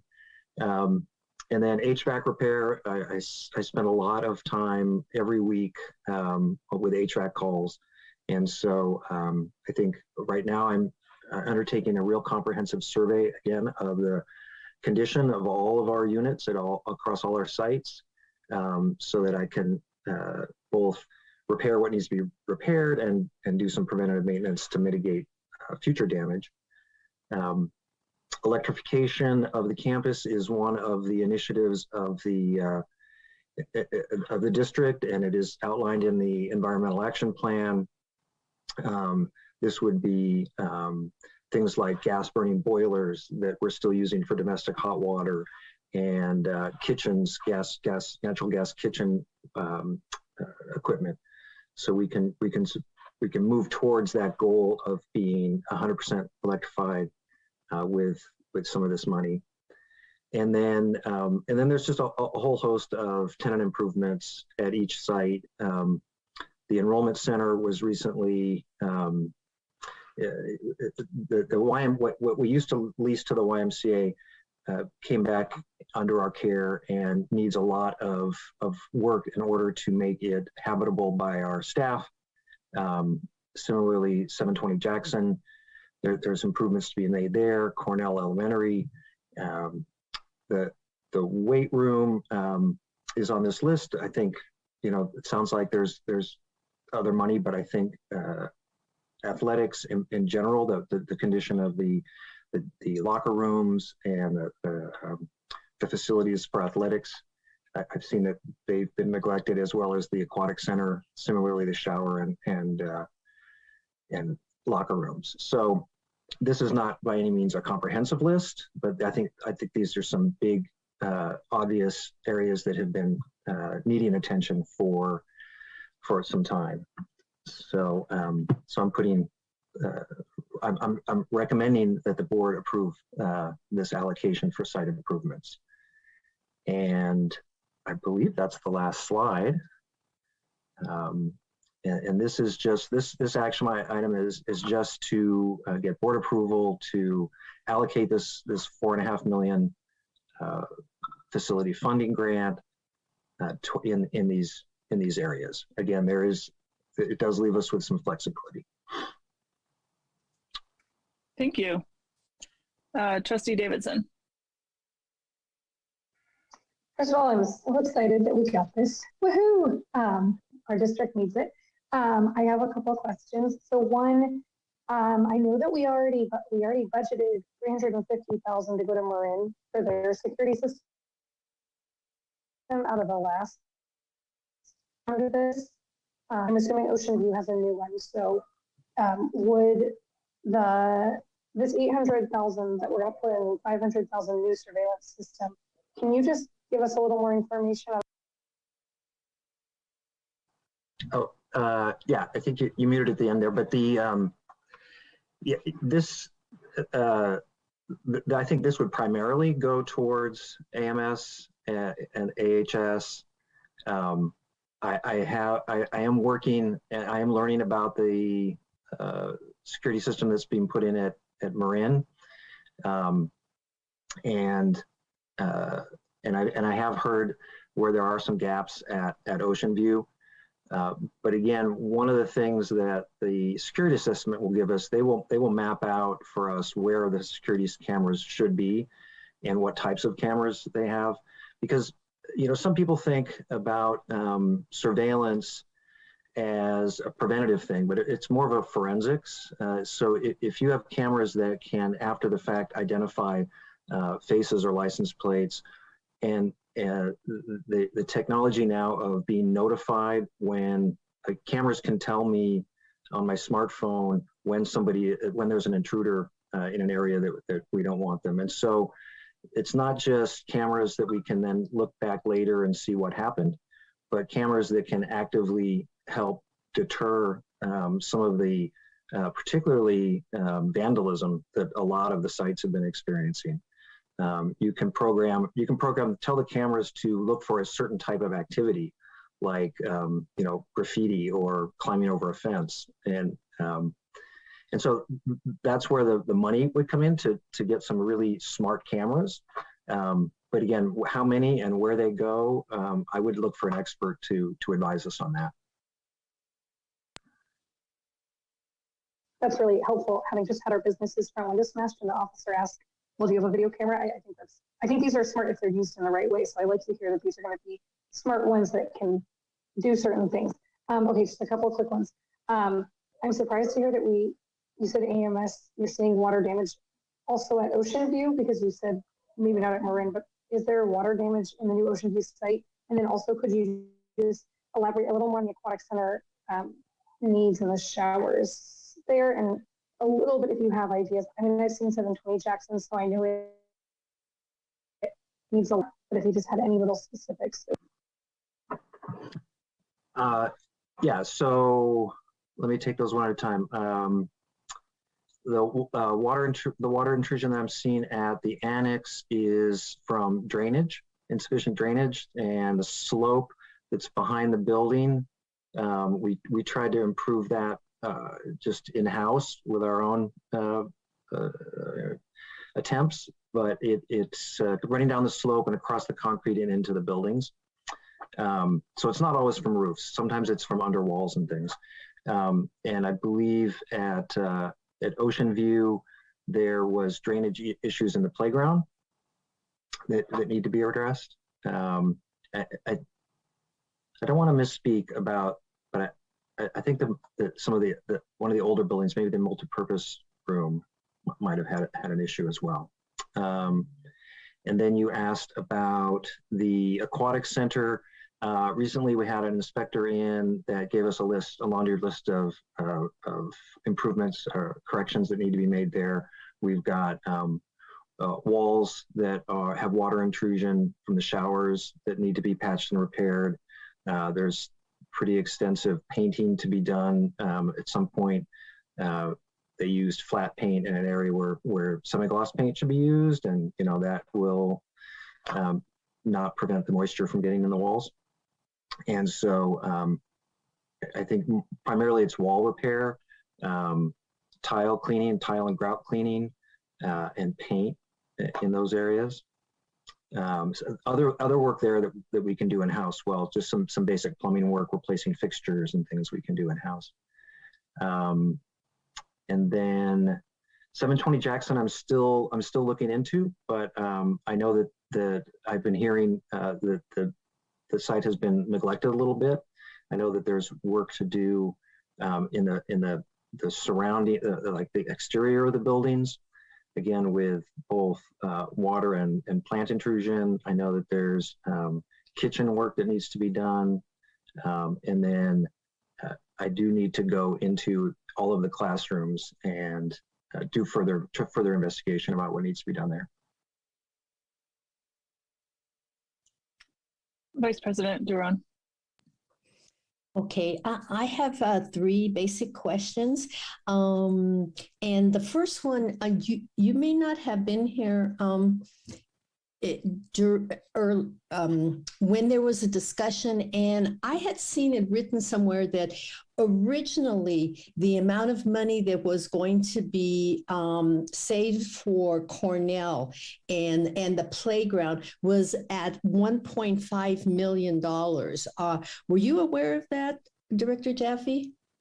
Or, has it changed since you've been here? No, I was not aware of that number. When we first, back in April, started to put this money in buckets, the Cornell playground budget was only $500,000, and as we developed the concept, there was more committed towards that project. I don't know anything about $1.5 million. I guess it was the commitment was the 500, and then when this money came in, this was going to be an additional $1 million, so that it was going to be a total of 1.5. I can't speak to that. I know that 1.1 will get us everything we need at Cornell. Okay, I have a question about that later on, but which has to do with maintenance at Cornell.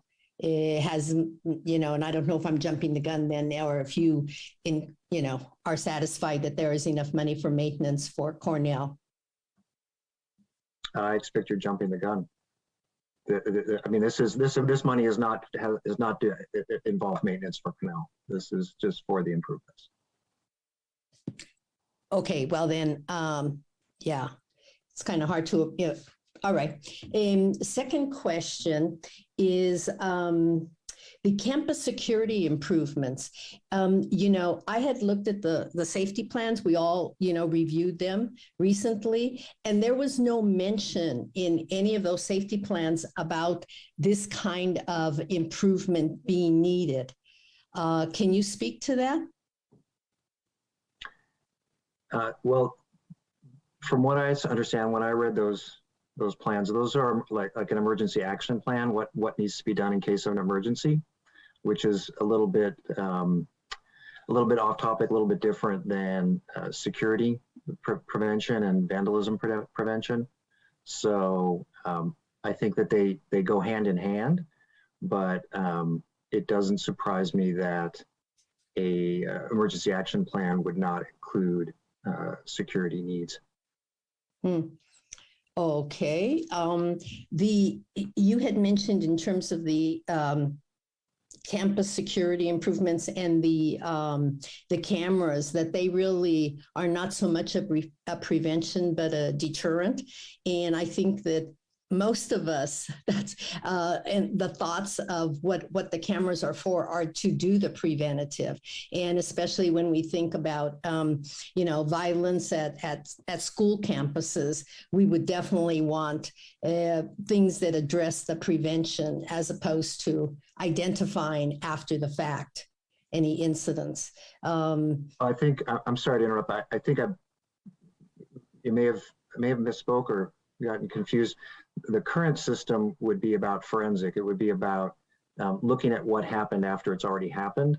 But an improved system would be able to have some preventative measures because the cameras now can communicate in real time what might be happening. So they actually would improve prevention. Okay. And when you spoke about other improvements, you had said something about landscaping, those kinds of things that would help to deter. Is that correct? So is $275,000 sufficient for that kind of area? I don't think we would really know until we see the security assessment, but I just threw that as a possible. It's actually a pretty low cost way to if we identify areas where intruders are coming over fences, for instance, then you can use landscaping as a deterrent. But primarily, I would think that some of these improvements would be about lock and key and gates and that type of access. Okay, yeah, I was thinking more of Albany High School that's totally open, right? For people walking in from a variety of entrances. So, all right. And the last question, I wanted to ask you about the Enrollment Center and plans for that. Is there plans already for what the Enrollment Center should look like? Meaning a sort of a big vision of what that building could contain, or is it pretty much settled already? No, we've been working on that for the last several months, talking to different contractors about improvements that are needed at the site. And I intend to bring that to the 28th board meeting for approval. Yes, we've been working on space allocation, cubicles and furniture, as well as the site improvements that are needed to, some of those we've already taken care of, for instance, emergency exit doors. But some of it is still needs to come to the board. Okay, thank you.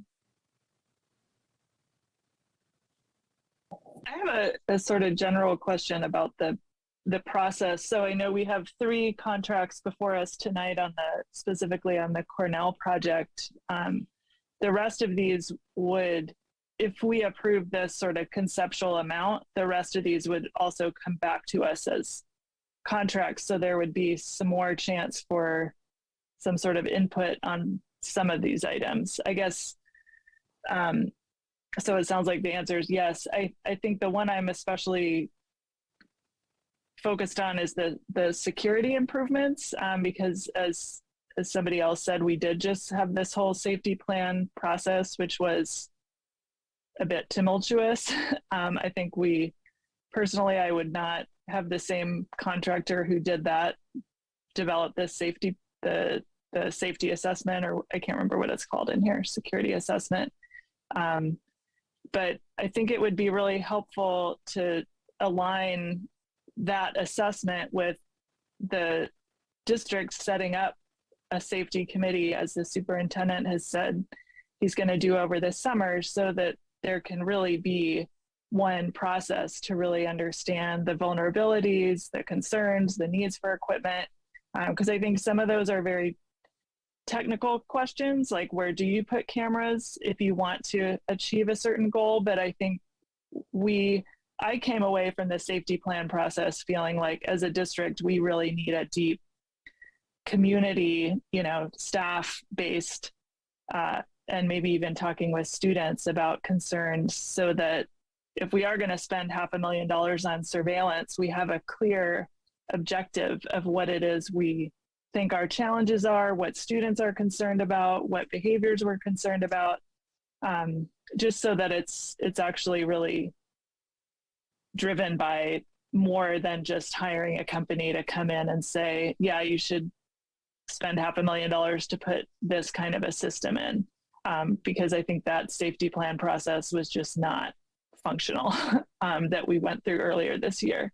And so that's just my pitch for when you bring back a proposal for someone to actually perform that assessment, that maybe we can have another conversation then about how to make sure that's really develops ideas that are based in the needs of our district and our specific sites. Absolutely, and thank you. That's my thinking precisely. I've been hearing, I mean, I wasn't part of the emergency action plan process. I have developed those plans at previous places. But since I've been here, I've been hearing and seeing and having to clean up after a lot of vandalism and intrusion. And of course, you know, we're always concerned about the ultimate safety of the students. And for the security assessment, actually in the consent agenda, I put forward the company guidepost, which I have used in the past, and they do exactly what you're talking about. They interview staff, they probably will interview students if we allow it. They will look at the neighborhood, they will look at the crime rate, they will look at every aspect and do a really thorough, specific investigation. They're not working for a camera company. You know, OHO camera company, security camera company came in and designed Marin for us. So, and again, I didn't have anything to do with that. I'm looking into and making sure that it is effective and it meets all of our needs. But it's different when you have the manufacturer, the fabricator, the installer as part of your designer, rather than this third party. And they've done this at school districts. They've done this at hundreds of school districts. They have a lot of experience specifically with schools. I used them in the museum field, but that assessment, I think, will be exactly as you describe it, very thorough and objective. Great. And just a thing to add, maybe they'll think of this already, but when we talk about safety, we often raise this issue of pedestrian safety around our schools. And, you know, we have challenges enforcing safe parking situations outside AMS that, you know, I think put us all on edge when we see the double parking and the kids jumping out in the middle of the road.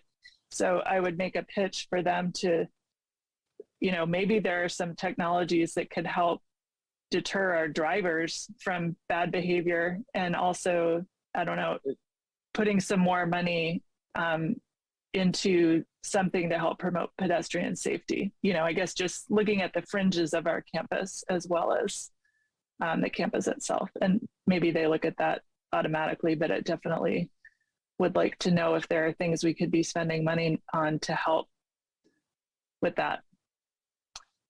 Okay. All right. Trustee Boyd. Thank you, Director Jaffe, for this presentation. I wanted to mention one thing. I know Trustee Davidson referred to showers. I think I wasn't sure if bathrooms in general were talked about in the context of the site improvements, or if this has been on your list, but I just know that it's something that's come up in a number of meetings up till now. So I just wanted to make sure something that you are looking at in the scope of you know, the sort of tenant improvements or site improvements category, just looking at bathrooms at the different school sites and seeing where facilities can be improved, or lighting, or just different complaints that students have had. Yeah, yes, you're referring to restrooms in the campuses at the school sites. Yeah, absolutely. You know, TikTok didn't do us any favors on that one.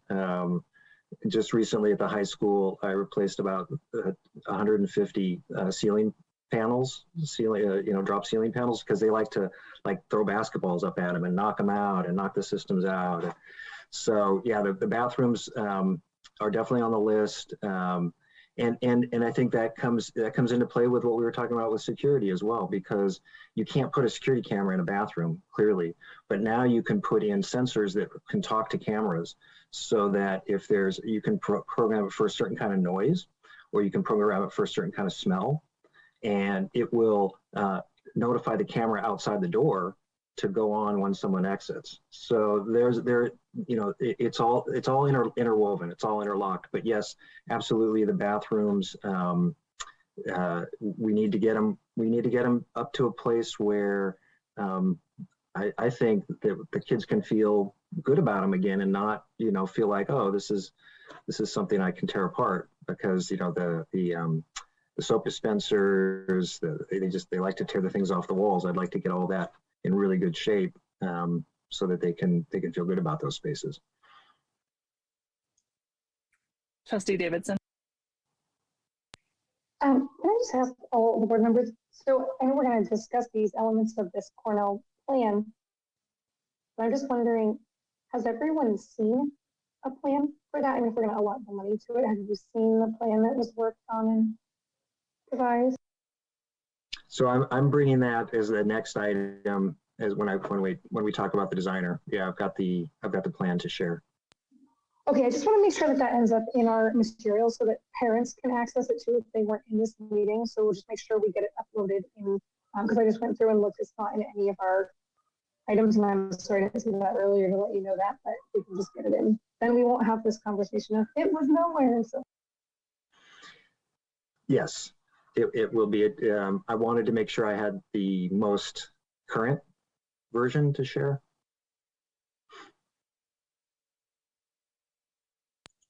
All right, so we have, this is a review and action item, and so we are voting on these general allocations, which may change as there are specs and so forth, but we're affirming this general framework. Yes, Trustee Das. Yeah, I'll be really quick. If you look at you talked a little bit about kind of facilities. If you look at the baseball field versus the softball field, you would think that you were at two different schools. So I'm wondering if some of these, funds and attention is going to be allocated towards that. We had some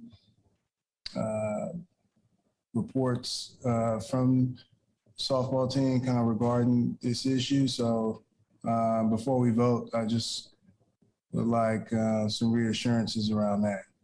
Thank you. Yeah, thank you, Trustee Dallas. That's really important to mention. And I just also want to remind folks that the baseball field is not taken care of by the district, it's taken care of by the city. The softball fields, we just passed, you all just allocated a good chunk of money, almost $40,000 to renovate the softball field, which is happening this summer, with new infield warning track, grass aeration, and irrigation. So the softball is getting taken care of. We've already given it a new backboard, and some other amenities are coming. But yeah, there is some major work happening on the softball field this summer, thanks to the board. Great.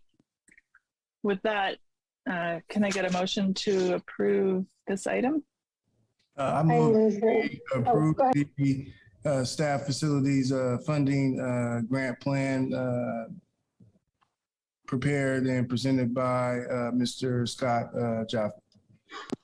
I'll second that.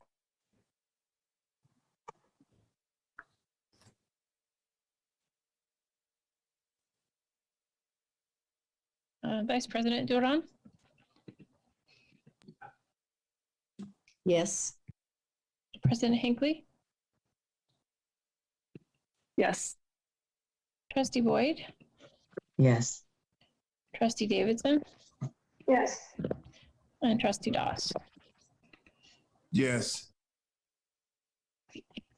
Great. The plan passes unanimously. Thank you for putting all that together. I look forward to seeing all the good things happen, especially for the kids that haven't used a bathroom in our public schools for 10 years. I'm not going to name any names. All right, so we move to the first of our three contracts related to the Cornell project, starting with 14B, Independent Contractor Services Contract with Gates and Associates. Yes, thank you, President Hinckley. So this project, as you know, has been under development for several months now, and I just want to thank briefly all the people that contributed to this process.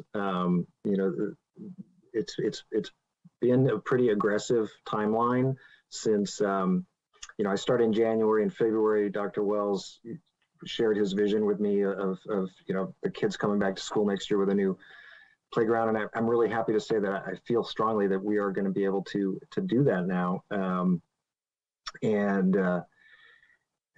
we're going to incorporate nearly all of what the public, the teachers, and the students were hoping for in this playground. So in particular, Principal Liz Reimuller, whose, tireless efforts really paid off. She was instrumental on keeping things on the table, pushing for the things that she knew was important for the playground, but also Coach Joel Gildersleeve and the lead custodian there, Pete Facilius. I want to thank them because they contribute a lot of their firsthand knowledge of how that space is used and abused, and what we can do to make it not only better for the students, but safer and easier to maintain. So yes, this is the first of 3 contracts to get this project going. It will allow us to, should the board approve these, it will allow us to complete this project in the next 8 weeks, which again, a little aggressive. This first one is for the designer, Gates and Associates. We brought them on, again, it was early in my career here.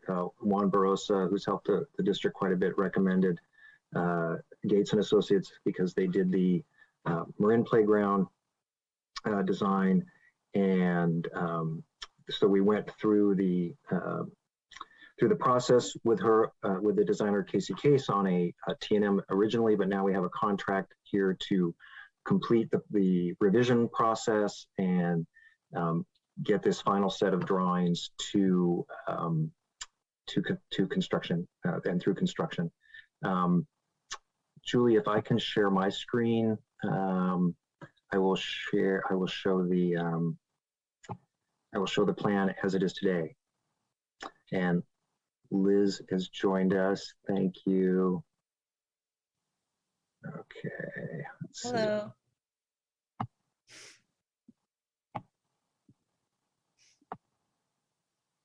All right. So again, this went through a lot of iterations. And there was a lot of asks from the group, but we started with the master plan that was developed several years ago, which had a lot of community input. The site has changed over the years since that plan was developed, so we had to adapt it to the site a little bit, but we are incorporating a lot of things. And for those of you not used to looking at design type plans, it might be a little hard for you to read, but I think what's most noticeable is what we're calling the Rainbow Road, and this is a way to sort of make cohesive the different areas of the playground. One of the things that when we left some of our charrettes, we asked for, if we can't do everything, what are the 3 most important things that we want to see in this design? And they were a flat, soft area. It's been called turf, but for us going forward, in this case, it's going to be called grass. And that is the large oval that you see between the sets of buildings. So that's about 2,000 square feet that I think because of a really robust conversation, we listened to our community, and we're gonna make that grass turf. Partly that was possible because irrigation was already part of the plan, and it is a manageable size of turf to maintain. One of the second things they wanted to make sure we had was irrigation and trees and shade. So some of the trees there, because of lack of irrigation, have not done well. So you can see all of the circles around the perimeter are mostly new trees. And in the middle of the drawing, between the two ovals, the sort of squiggly shaped oval and the capsule shaped oval. There's 4 trees there and a faux dry creek bed. So this is bringing in some of the nature elements that everyone was asking, that a lot of people wanted to see, that not only shade trees, but rocks and natural elements for the kids to play and have different kinds of textural experiences. On the upper part of the, can you see my pointer if I point things out? In the upper part of the diagram, there is another nature play area. This will be a DG, a decomposed granite surface, and we'll have rocks and logs and a nature play element, but there's also trees, shade trees there. We've created a tree and a planting area in the corner. This is one of the things that was asked for was some quiet spaces, some places where kids can just gather and have small, in small groups and have conversations, get away from heavy activity. So we have a seating wall here with plants and trees. Similarly, in this corner, another nature moment with plants and trees, and more trees along this border next to the classrooms, so that as you look out of the classrooms, you see a lot of green. As far as activities go, we redesigned the playground. This is where Coach Joel came in. They had a lot of input. We have now 3 half-court basketball areas, a kickball area with four squares, 2 tetherball. The dotted line that you see running across the space, this was kind of a challenge because this is the fire lane that we had to keep clear. So being able to, one of the things that Casey was really good at was making all this stuff fit and leaving that fire lane. We also have some wall balls, some handball walls, which is super popular sport for the kids, activity for the kids. We have 1, 2, 3, and then this is a double-sided, so we'll have 5 ball walls for them to play. Finding spaces for those was a little tricky because one of the challenges is we have experiencing on this playground both PE and recess at the same time. And so one of the challenges for the coach is be able to have his PE classes while recess is going on. So the locations of those was critical. And then there's a big blank area here. This is the existing play structure. This will be part of phase 2 because we just could not in time select, design, submit to DSA for approval a new play structure. But that is going to be coming ideally next summer, possibly before. The other elements that need to be approved by DSA that we won't see in this phase, we're going to have 1 nature play element on this DG. There's been different suggestions about what that would look like. And also the handball walls need to be DSA approved. So we'll, in the short term, continue to use the back wall as a handball wall. The other element that'll come into this area in the summer next year is what we've started to affectionately call the Whirly Gig. It's at AMS Annex right now in back of the school. That's as Marin moves out of that space and middle schoolers move in there, the Whirly Gig was really not intended for middle schoolers. So it can be moved over, relocated to this location as part of the new play structure. And that new play structure, again, is going to have a lot of natural elements and shade. The folks really wanted shade. And we're committed to, underneath that play structure in this area, not having any of the poured-in-place rubber that is there currently, but using natural elements. We've done a lot of research. A lot of suggestions have come from the community. I think we found a really great alternative to rubber there. but we have a little time still to continue that investigation. And we have a little bit of time to get more input on that play structure. I know that Principal Reimuller is going to continue to have some small design charrettes with options for what is available for that space. So actually, this by making it phase 2, I think, and not rushing it, we're going to get a product there that is more in keeping with what the community and the students and the teachers and everybody really wants. Lastly, sort of outside of the playground area, we're going to add 2 trees over in what has become sort of a little gathering area under a large tree. We earlier in the year moved some big logs to create a little amphitheater there, but there's an opportunity for a little more shade and a little more nature there, because this is the area where we will connect with EB mud for irrigation. So we'll have irrigation coming from here to the grass and to all of the trees and planting areas.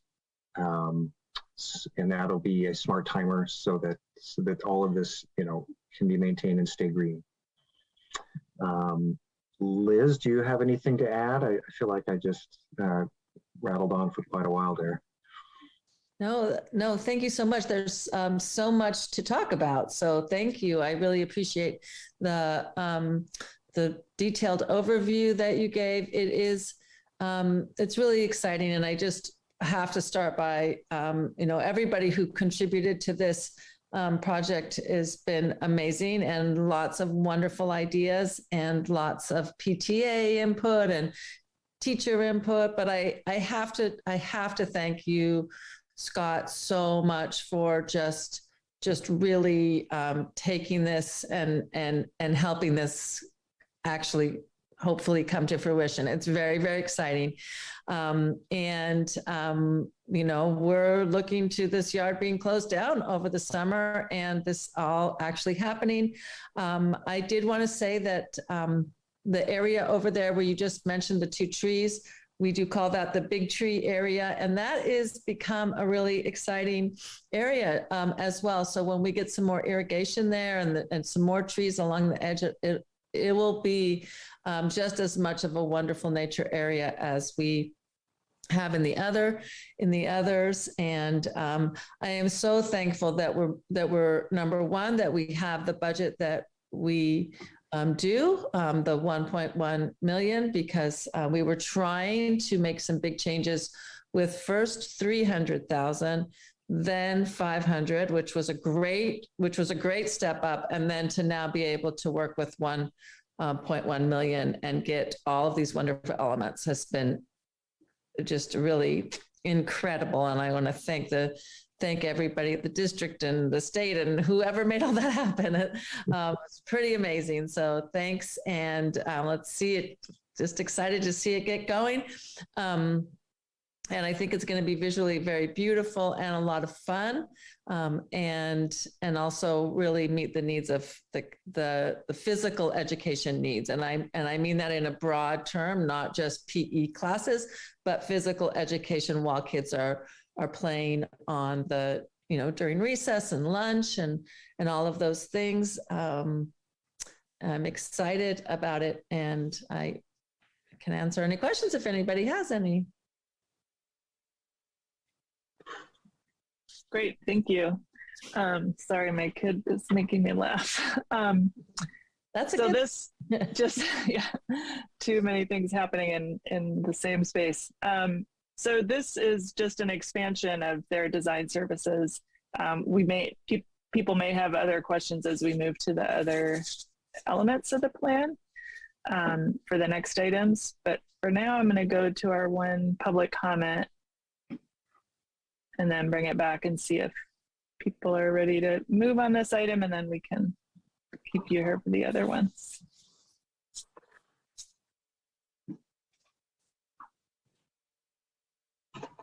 Oops, sorry, one moment, President Hinckley.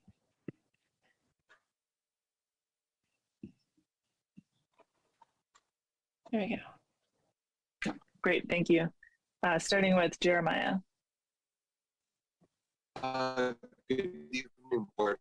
I had one regarding the basketball hoops, the actual pole that comes out of the ground that the hoop is connected to, the backboard.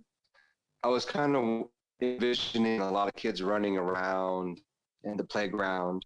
And my question is the pole going to be safe? Like, is there some extra padding, some high visibility padding we could put on the pole to where, number one, kids playing basketball, their momentum doesn't lead them into the pole, because these are younger kids still learning their balance and maneuvers. So I was just hoping that those 3 basketball hoops, the actual pole, can possibly be padded, maybe high visibility, just to provide some extra.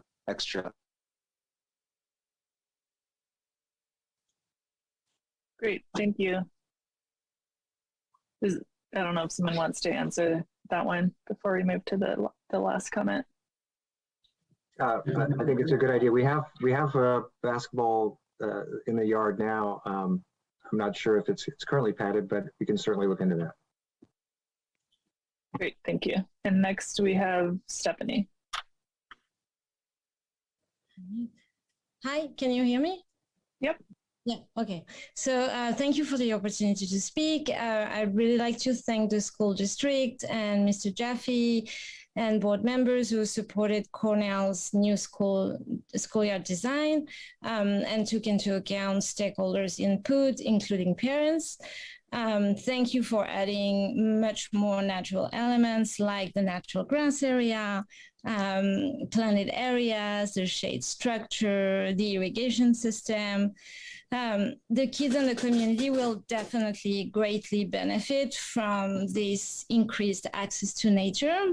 On the other end, it's my understanding that marine schoolyard design still includes artificial turf and rubber surfacing, the pour in place, and that this money from this multi-million-dollar project will go to materials with known health and environmental impacts. I wanted to share with you that 2 weeks ago, the California Natural Resources Agency organized a webinar called Growing Green Schoolyards, and it was presented by Secretary Crowfoot. He announced that his agency just updated its extreme heat plan. One of the key recommendations is to do green schoolyards as a way to cool down the learning environment where kids spend most of their days. He also announced a $50 million budget for California School District Green Schoolyard Project.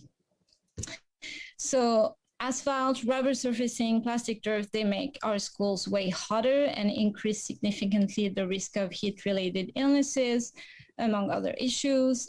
Grass, plants, trees, shade areas, they make our schools much more resilient to the effect of climate change and contribute greatly to our kids' well-being. So please just modify marine schoolyard design just like you did for now. Thank you. Great, thank you. All right, that was our last public comment. But I see 2 board hands, starting with Vice President Duran. I wanted to ask a couple of questions. As the grass has the grass type been selected yet? Yes, we actually went to the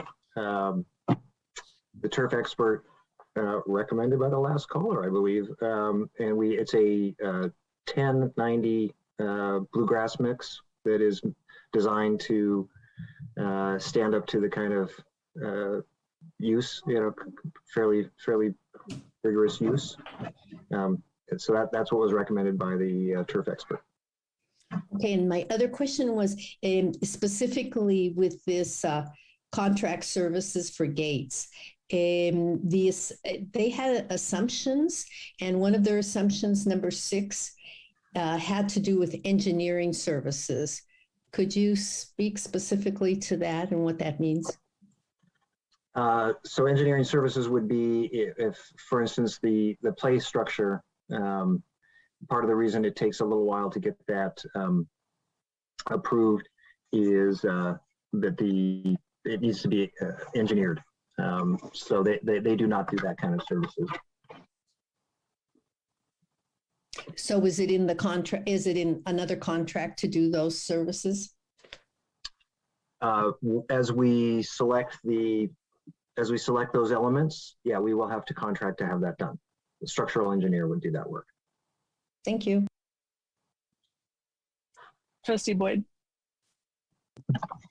Thank you. I just wanted to ask about accessibility. I would think that the just baseline requirements have been met for accessibility in the playground design, but would appreciate just confirmation of that. And then also wanted to make sure, I know that was a opportunity for a lot of parent feedback and that direction was taken, but just wanted to ask if specifically parents of or families of students with disabilities, like if that viewpoint was kind of at the table as this design was happening, and if not, perhaps like the second the pieces that are going to come sort of in the future, like if just to make sure that is a viewpoint and a set of concerns that are at the forefront as these plans are all being implemented.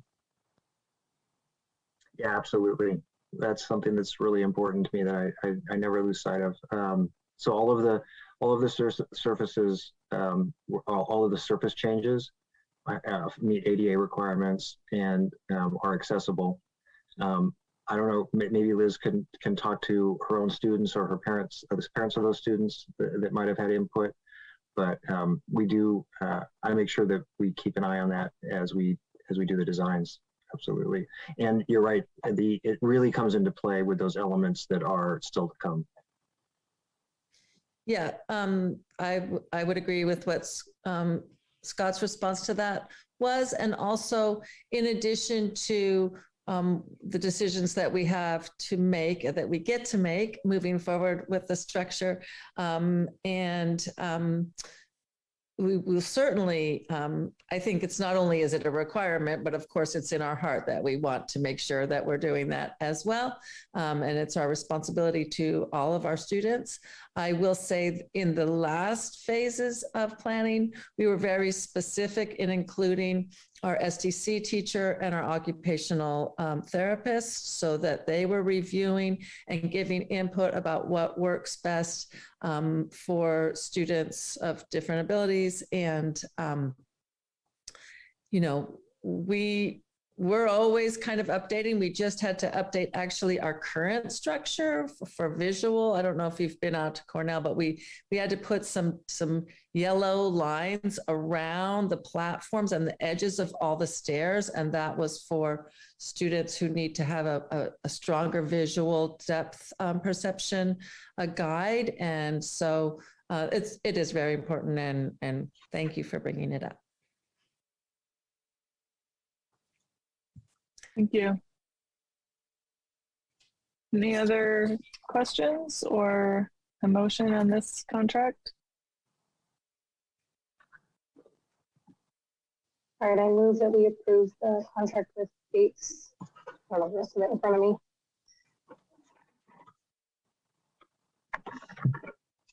Second.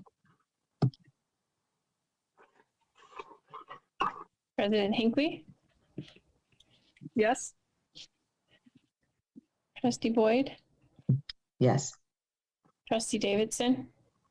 Yes. Trustee Doss? Yes. Vice President Duran? Yes. Thank you. Great. Motion passes unanimously, and we move to item 14C, Independent Contractor Services Agreement with Pacific Site Management.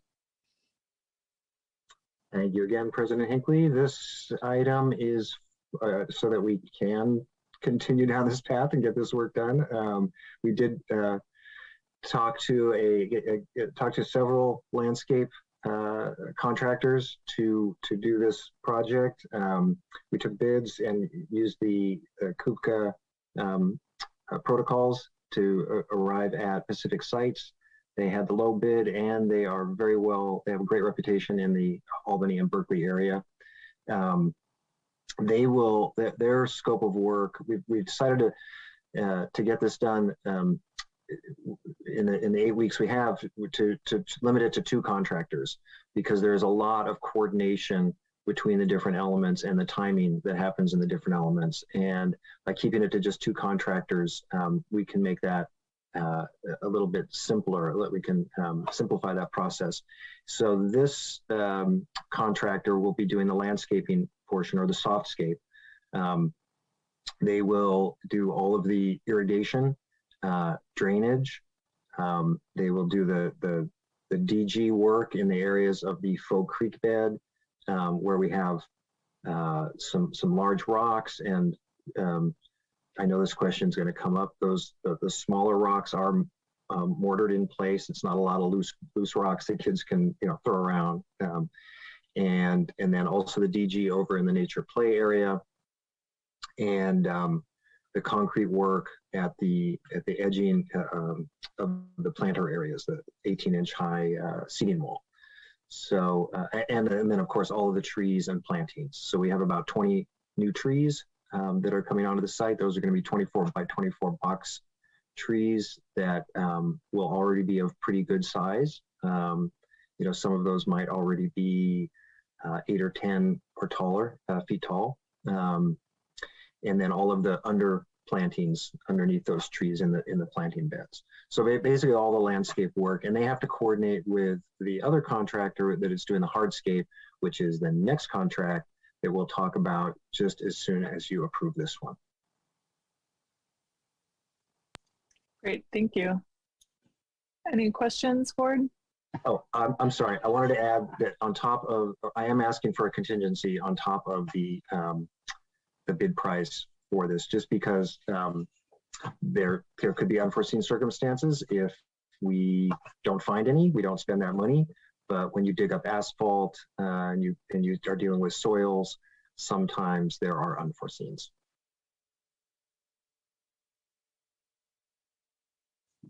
Yeah, Principal. I thought she had her hand up. No, I did. I wanted to say that there's a lot of really beautiful and eye-catching elements to this yard design. And I also want to point out that redoing the blacktop is a really, really important part of it. The blacktop is very cracked. It's not safe. And so I just want to point out that even though it's not as glitzy and fancy as some of the other stuff, it is a really, really important element of the whole project to have a safe, smooth surface that children can play on. Oh, okay, Liz, you jumped your cue. That's the next contract. Sorry about that. See, I'm just moving it along, just like. No, that's good. It's a good setup, because I'm going to talk about blacktop in a minute. So since she jumped us right in, we want to move through it. I'll just say I move that we approve the contract with Pacific Coast Landscaping. That's it. Second. Sorry, Pacific Site Management. Second.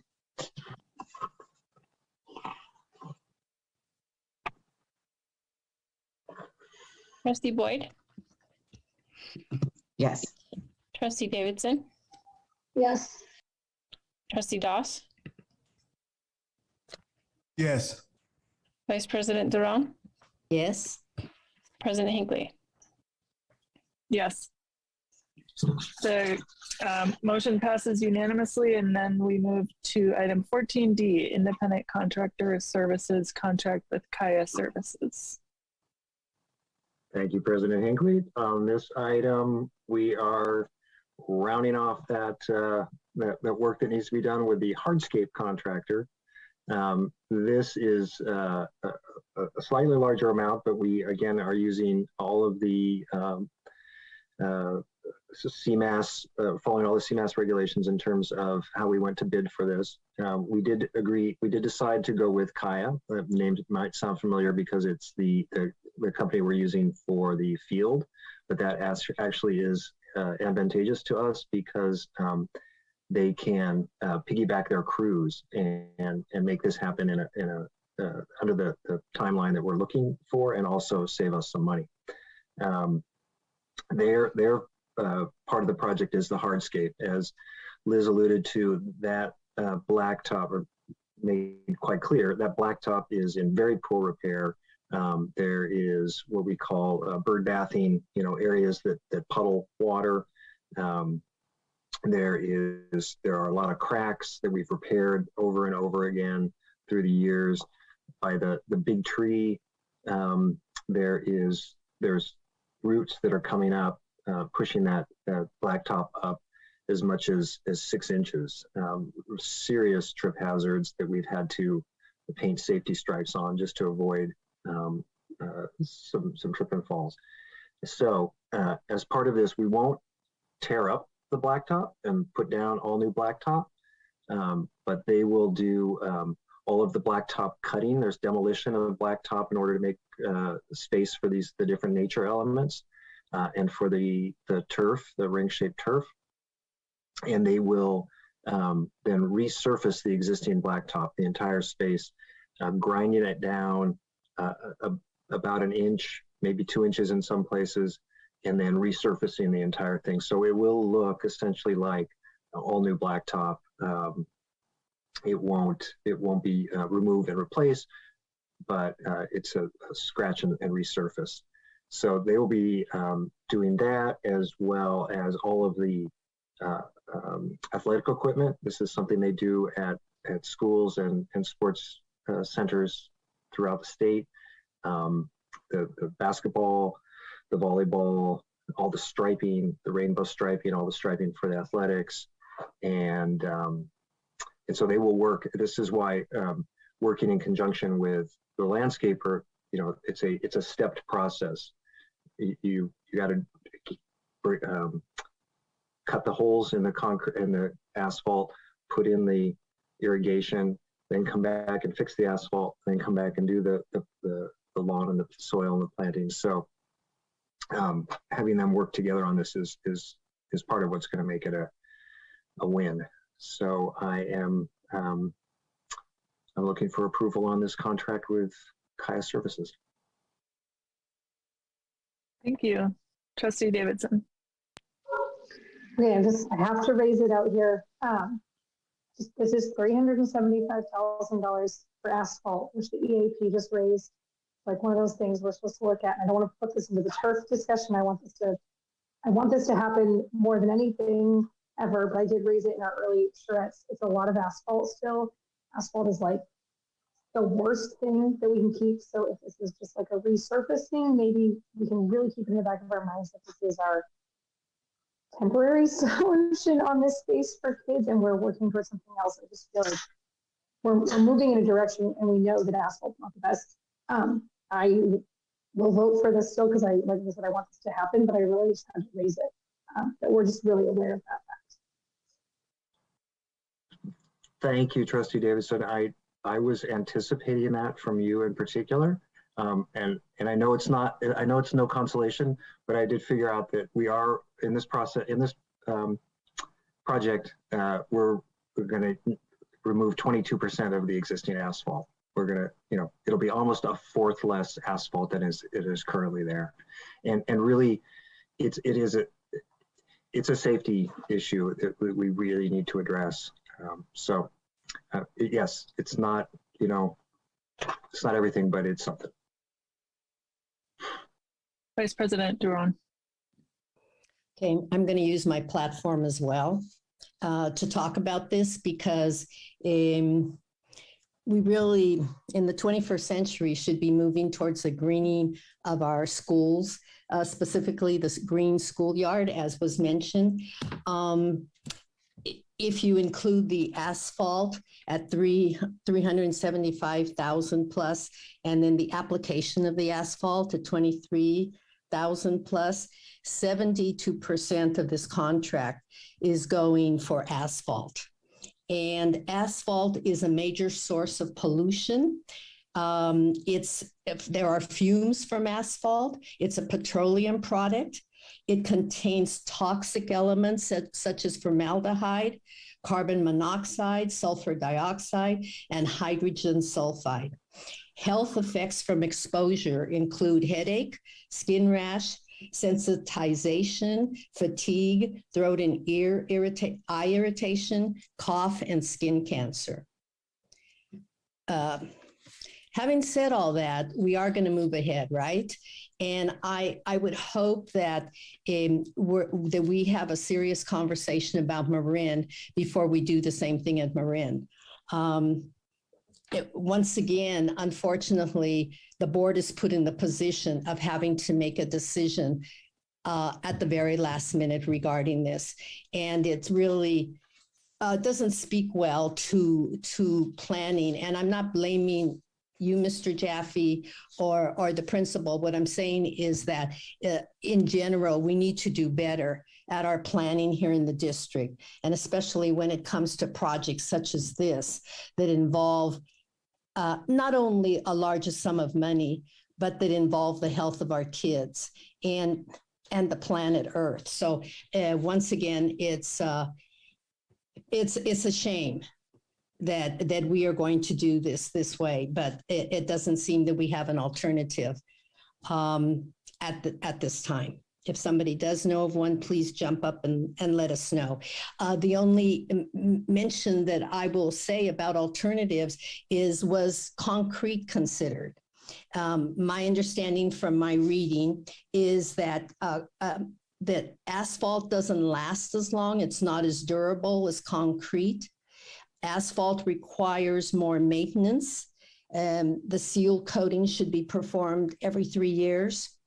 And in conclusion, while concrete costs more, in the long run, concrete will end up saving more money and the environment as well. And so, Mr. Jaffe, I'll conclude by just asking you, was concrete or any other alternatives considered? Yes, and I'd be wrong to say I don't agree with most of what you said. But in this case, in these circumstances, this was the best alternative for us. Trustee Doss. Yeah, I haven't really said much in regards to this, and I'll share why. And I think it's important for the playground to be safe, and I think it's important for kids to come to school and have a good time. I think that's part of, growing up and building relationships and learning how to interact with people, and that's part of being a kid and teaches you how to be a responsible adult and get along with people. I totally understand all of that. On the other hand, we've had longer conversations about less expensive things that is directly related to the education of our students. We've had longer conversations about like a $10,000 program that benefits students, or math program, or intervention specialists, or things of that nature. This is a substantial amount of money. And we're already, everybody has said, like they've started their comments by saying, we're gonna approve it. And then, they state their piece, which I think that everybody has made valid points about everything that they've said. But the only thing that I wanna mention is that I don't disagree with this. And so when it's time to vote, I will also vote yes, because I'm excited about the new playground. I just wanna make sure that we are just as excited and just as willing to spend this much money when it's time for the other stuff that's going to directly affect the student's education, which is what our primary responsibility is. And so I'm going to be presenting some things soon, and others are going to be presenting some things soon, and they're going to be expensive. And I hope that we're just as excited to spend the $1 million, the $350,000, $400,000. And I hope that we don't say, well, what about the budget, or how much is it going to cost? Because we're spending lots of money right now on a playground where we could take less money and just fix the things that make the playground like dangerous, right? And like make it more safe. But it's more exciting to make it fun and like include like a ball and like paint and make it, exciting and fun for the kids and fun for the community to come and play on the weekend. I agree with all of that. And I don't want to take away from any of that. And I hope that my comments don't take away from that, because that's not my goal. My goal is that I want to be just as excited to spend the money about the other things that aren't as glamorous as the new playground. And I also want to fight for the things that aren't as glamorous as the new playground. And I want parents to join committees and fight for things that aren't as glamorous as the new playground, because our kids need the other stuff too. And they need it more than they need this new playground, because there's learning loss because of COVID. And there's also students that are not meeting the standards that they need to meet in order to move on to the next grade. And we need to make sure that we keep that top of mind when it's time to spend a lot of money. And we can't be concerned with because we're not concerned with it now, because we're literally about to spend $1 million and nobody's blinking an eye. And so I just wanted to make sure that I pointed that out so that when this comes up later on, we can keep this same momentum. Thank you. Vice President Duran. I'm not sure if I'm incorrect, but I perceive this, the way I look at it is this is free money from the state coming, right? This maintenance fund. So woohoo, we're going to spend it for sure and be excited about it. And our kids will be really excited about it. But I forgot to ask you a question, Mr. Jaffe, which I had mentioned much earlier in the evening or earlier, which was about a maintenance plan. Given that there's a little bit of in the entrance of the school, there's some area for greenery and just maintaining the grass. Is there money set aside for the maintenance, or is that something that we still have to look at in our school district budget? Because that was not mentioned, like putting aside the funding for the future. Right. Maintenance is a good question, and I did look into that before endorsing the turf, because the last thing we want is to put in grass and then have it look terrible and be full of mud. So yeah, I am going to include maintenance. We currently have a groundskeeper, a gardener that we contract with. And I'm going to include this in their maintenance contract for a nominal amount. It's such a small area. It's going to be quite. It's not going to have an impact on the budget.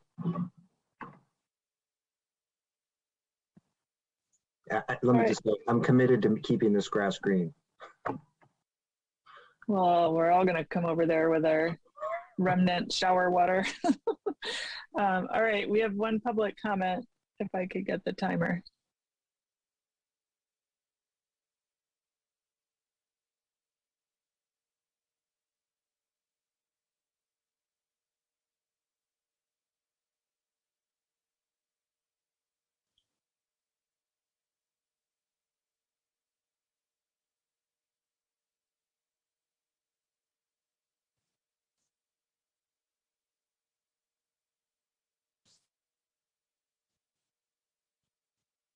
There we go. Great, thank you. All right, go ahead, Jeremiah. Thank you kindly. I was just gonna add one thing, that I think playgrounds are important in education, and for a couple reasons. One reason I believe is mental health, because I remember playing on the playground. I just had so much fun, and it's a really good mental health tool and a mental health resource. I know it's a big expense, but I think it's worth it for the sanity of our students. Also, exercise. Exercise create endorphins and make people happy. and who are better, more well off for that reason.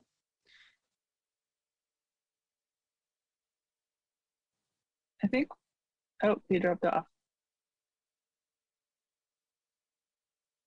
I think Jeremiah lost, oh, he's back. Sorry, we lost you. Yeah, go ahead. Connection issue. The main reason why I raised my hand earlier was because I was just going to suggest was cellular concrete an option. I guess it consists of some sort of foam, and it's a lighter material, probably more cost effective than asphalt, because the asphalt is, I guess the color is black. So I was going to suggest cellular concrete. And also, now that I'm speaking now, if we could paint the asphalt to maybe a different color to where it doesn't attract so much heat from the sun and contribute to global warming and greenhouse gases.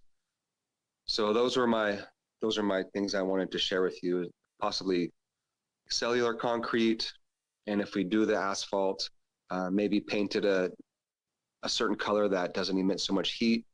And I was just giving a shout out that playgrounds are important for mental health and exercise. Thank you. Great, thank you. All right, that is all our public comment. So, and this is our last agenda item. Any more discussion or a motion on this item?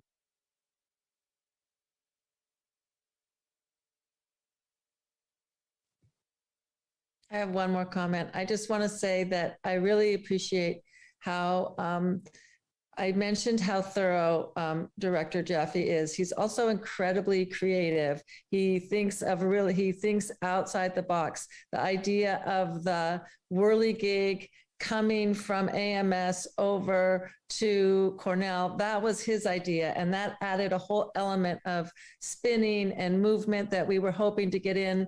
And so that was one example. When things changed and he was able to, we were working with a little bit bigger budget, he was able to get really creative and add some lighting, which I think is going to make a big difference in how the yard looks. So I not only appreciate his expertise as a builder and maintenance person, and with all these numbers and everything, but he's a super creative guy, and I appreciate it. Thank you. Trustee Doss. Are you able to bring back up the item? Of course. One moment. Here you go.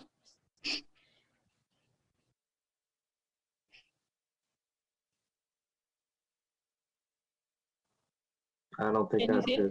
No, I don't think that's it, Julie. Oh, I'm sorry. 1 second. Take your time. It's only midnight. But don't take up too much time. There we go. Okay, there it is. Perfect. I move that we approve the independent contractor services agreement with Kaya Services LLC, prepared by Director Scott Jaffe. Second. Okay. Trustee Davidson. Yes. Trustee Doss. Yes. Vice President Jerome. Yes.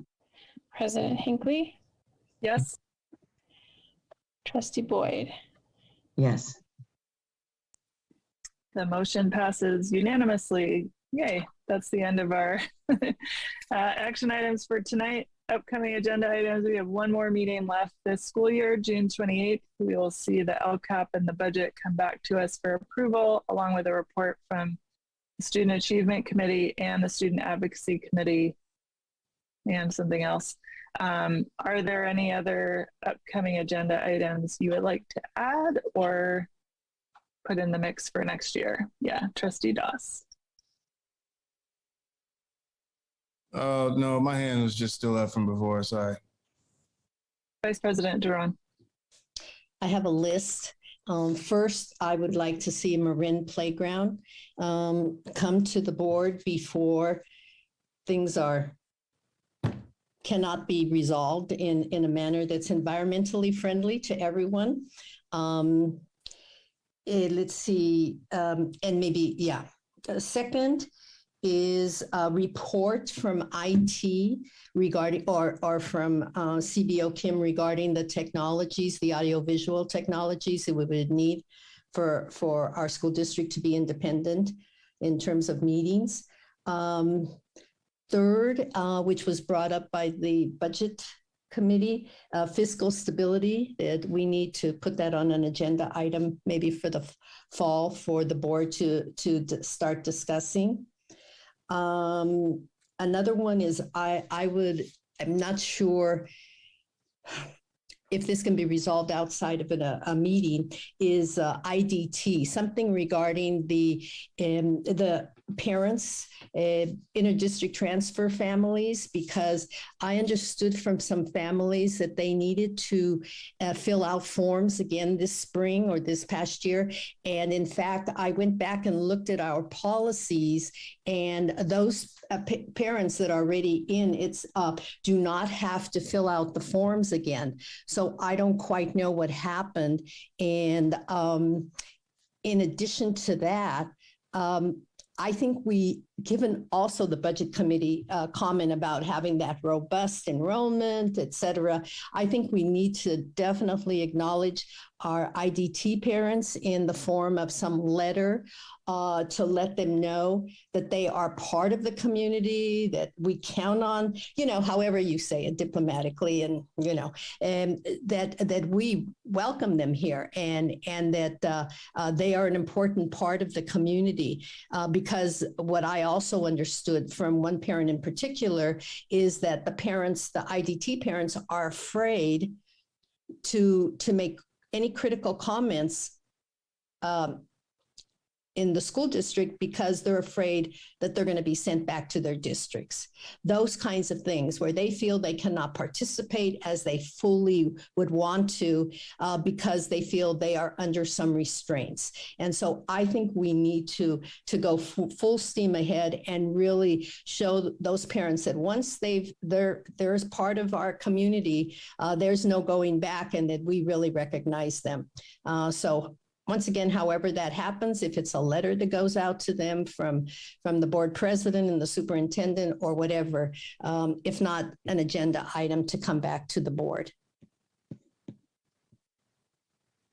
Got it. I think that's it? I think so. I saw Trustee Davidson's hand, but I think it went down. We lost you for a sec. Okay. We do have one public comment.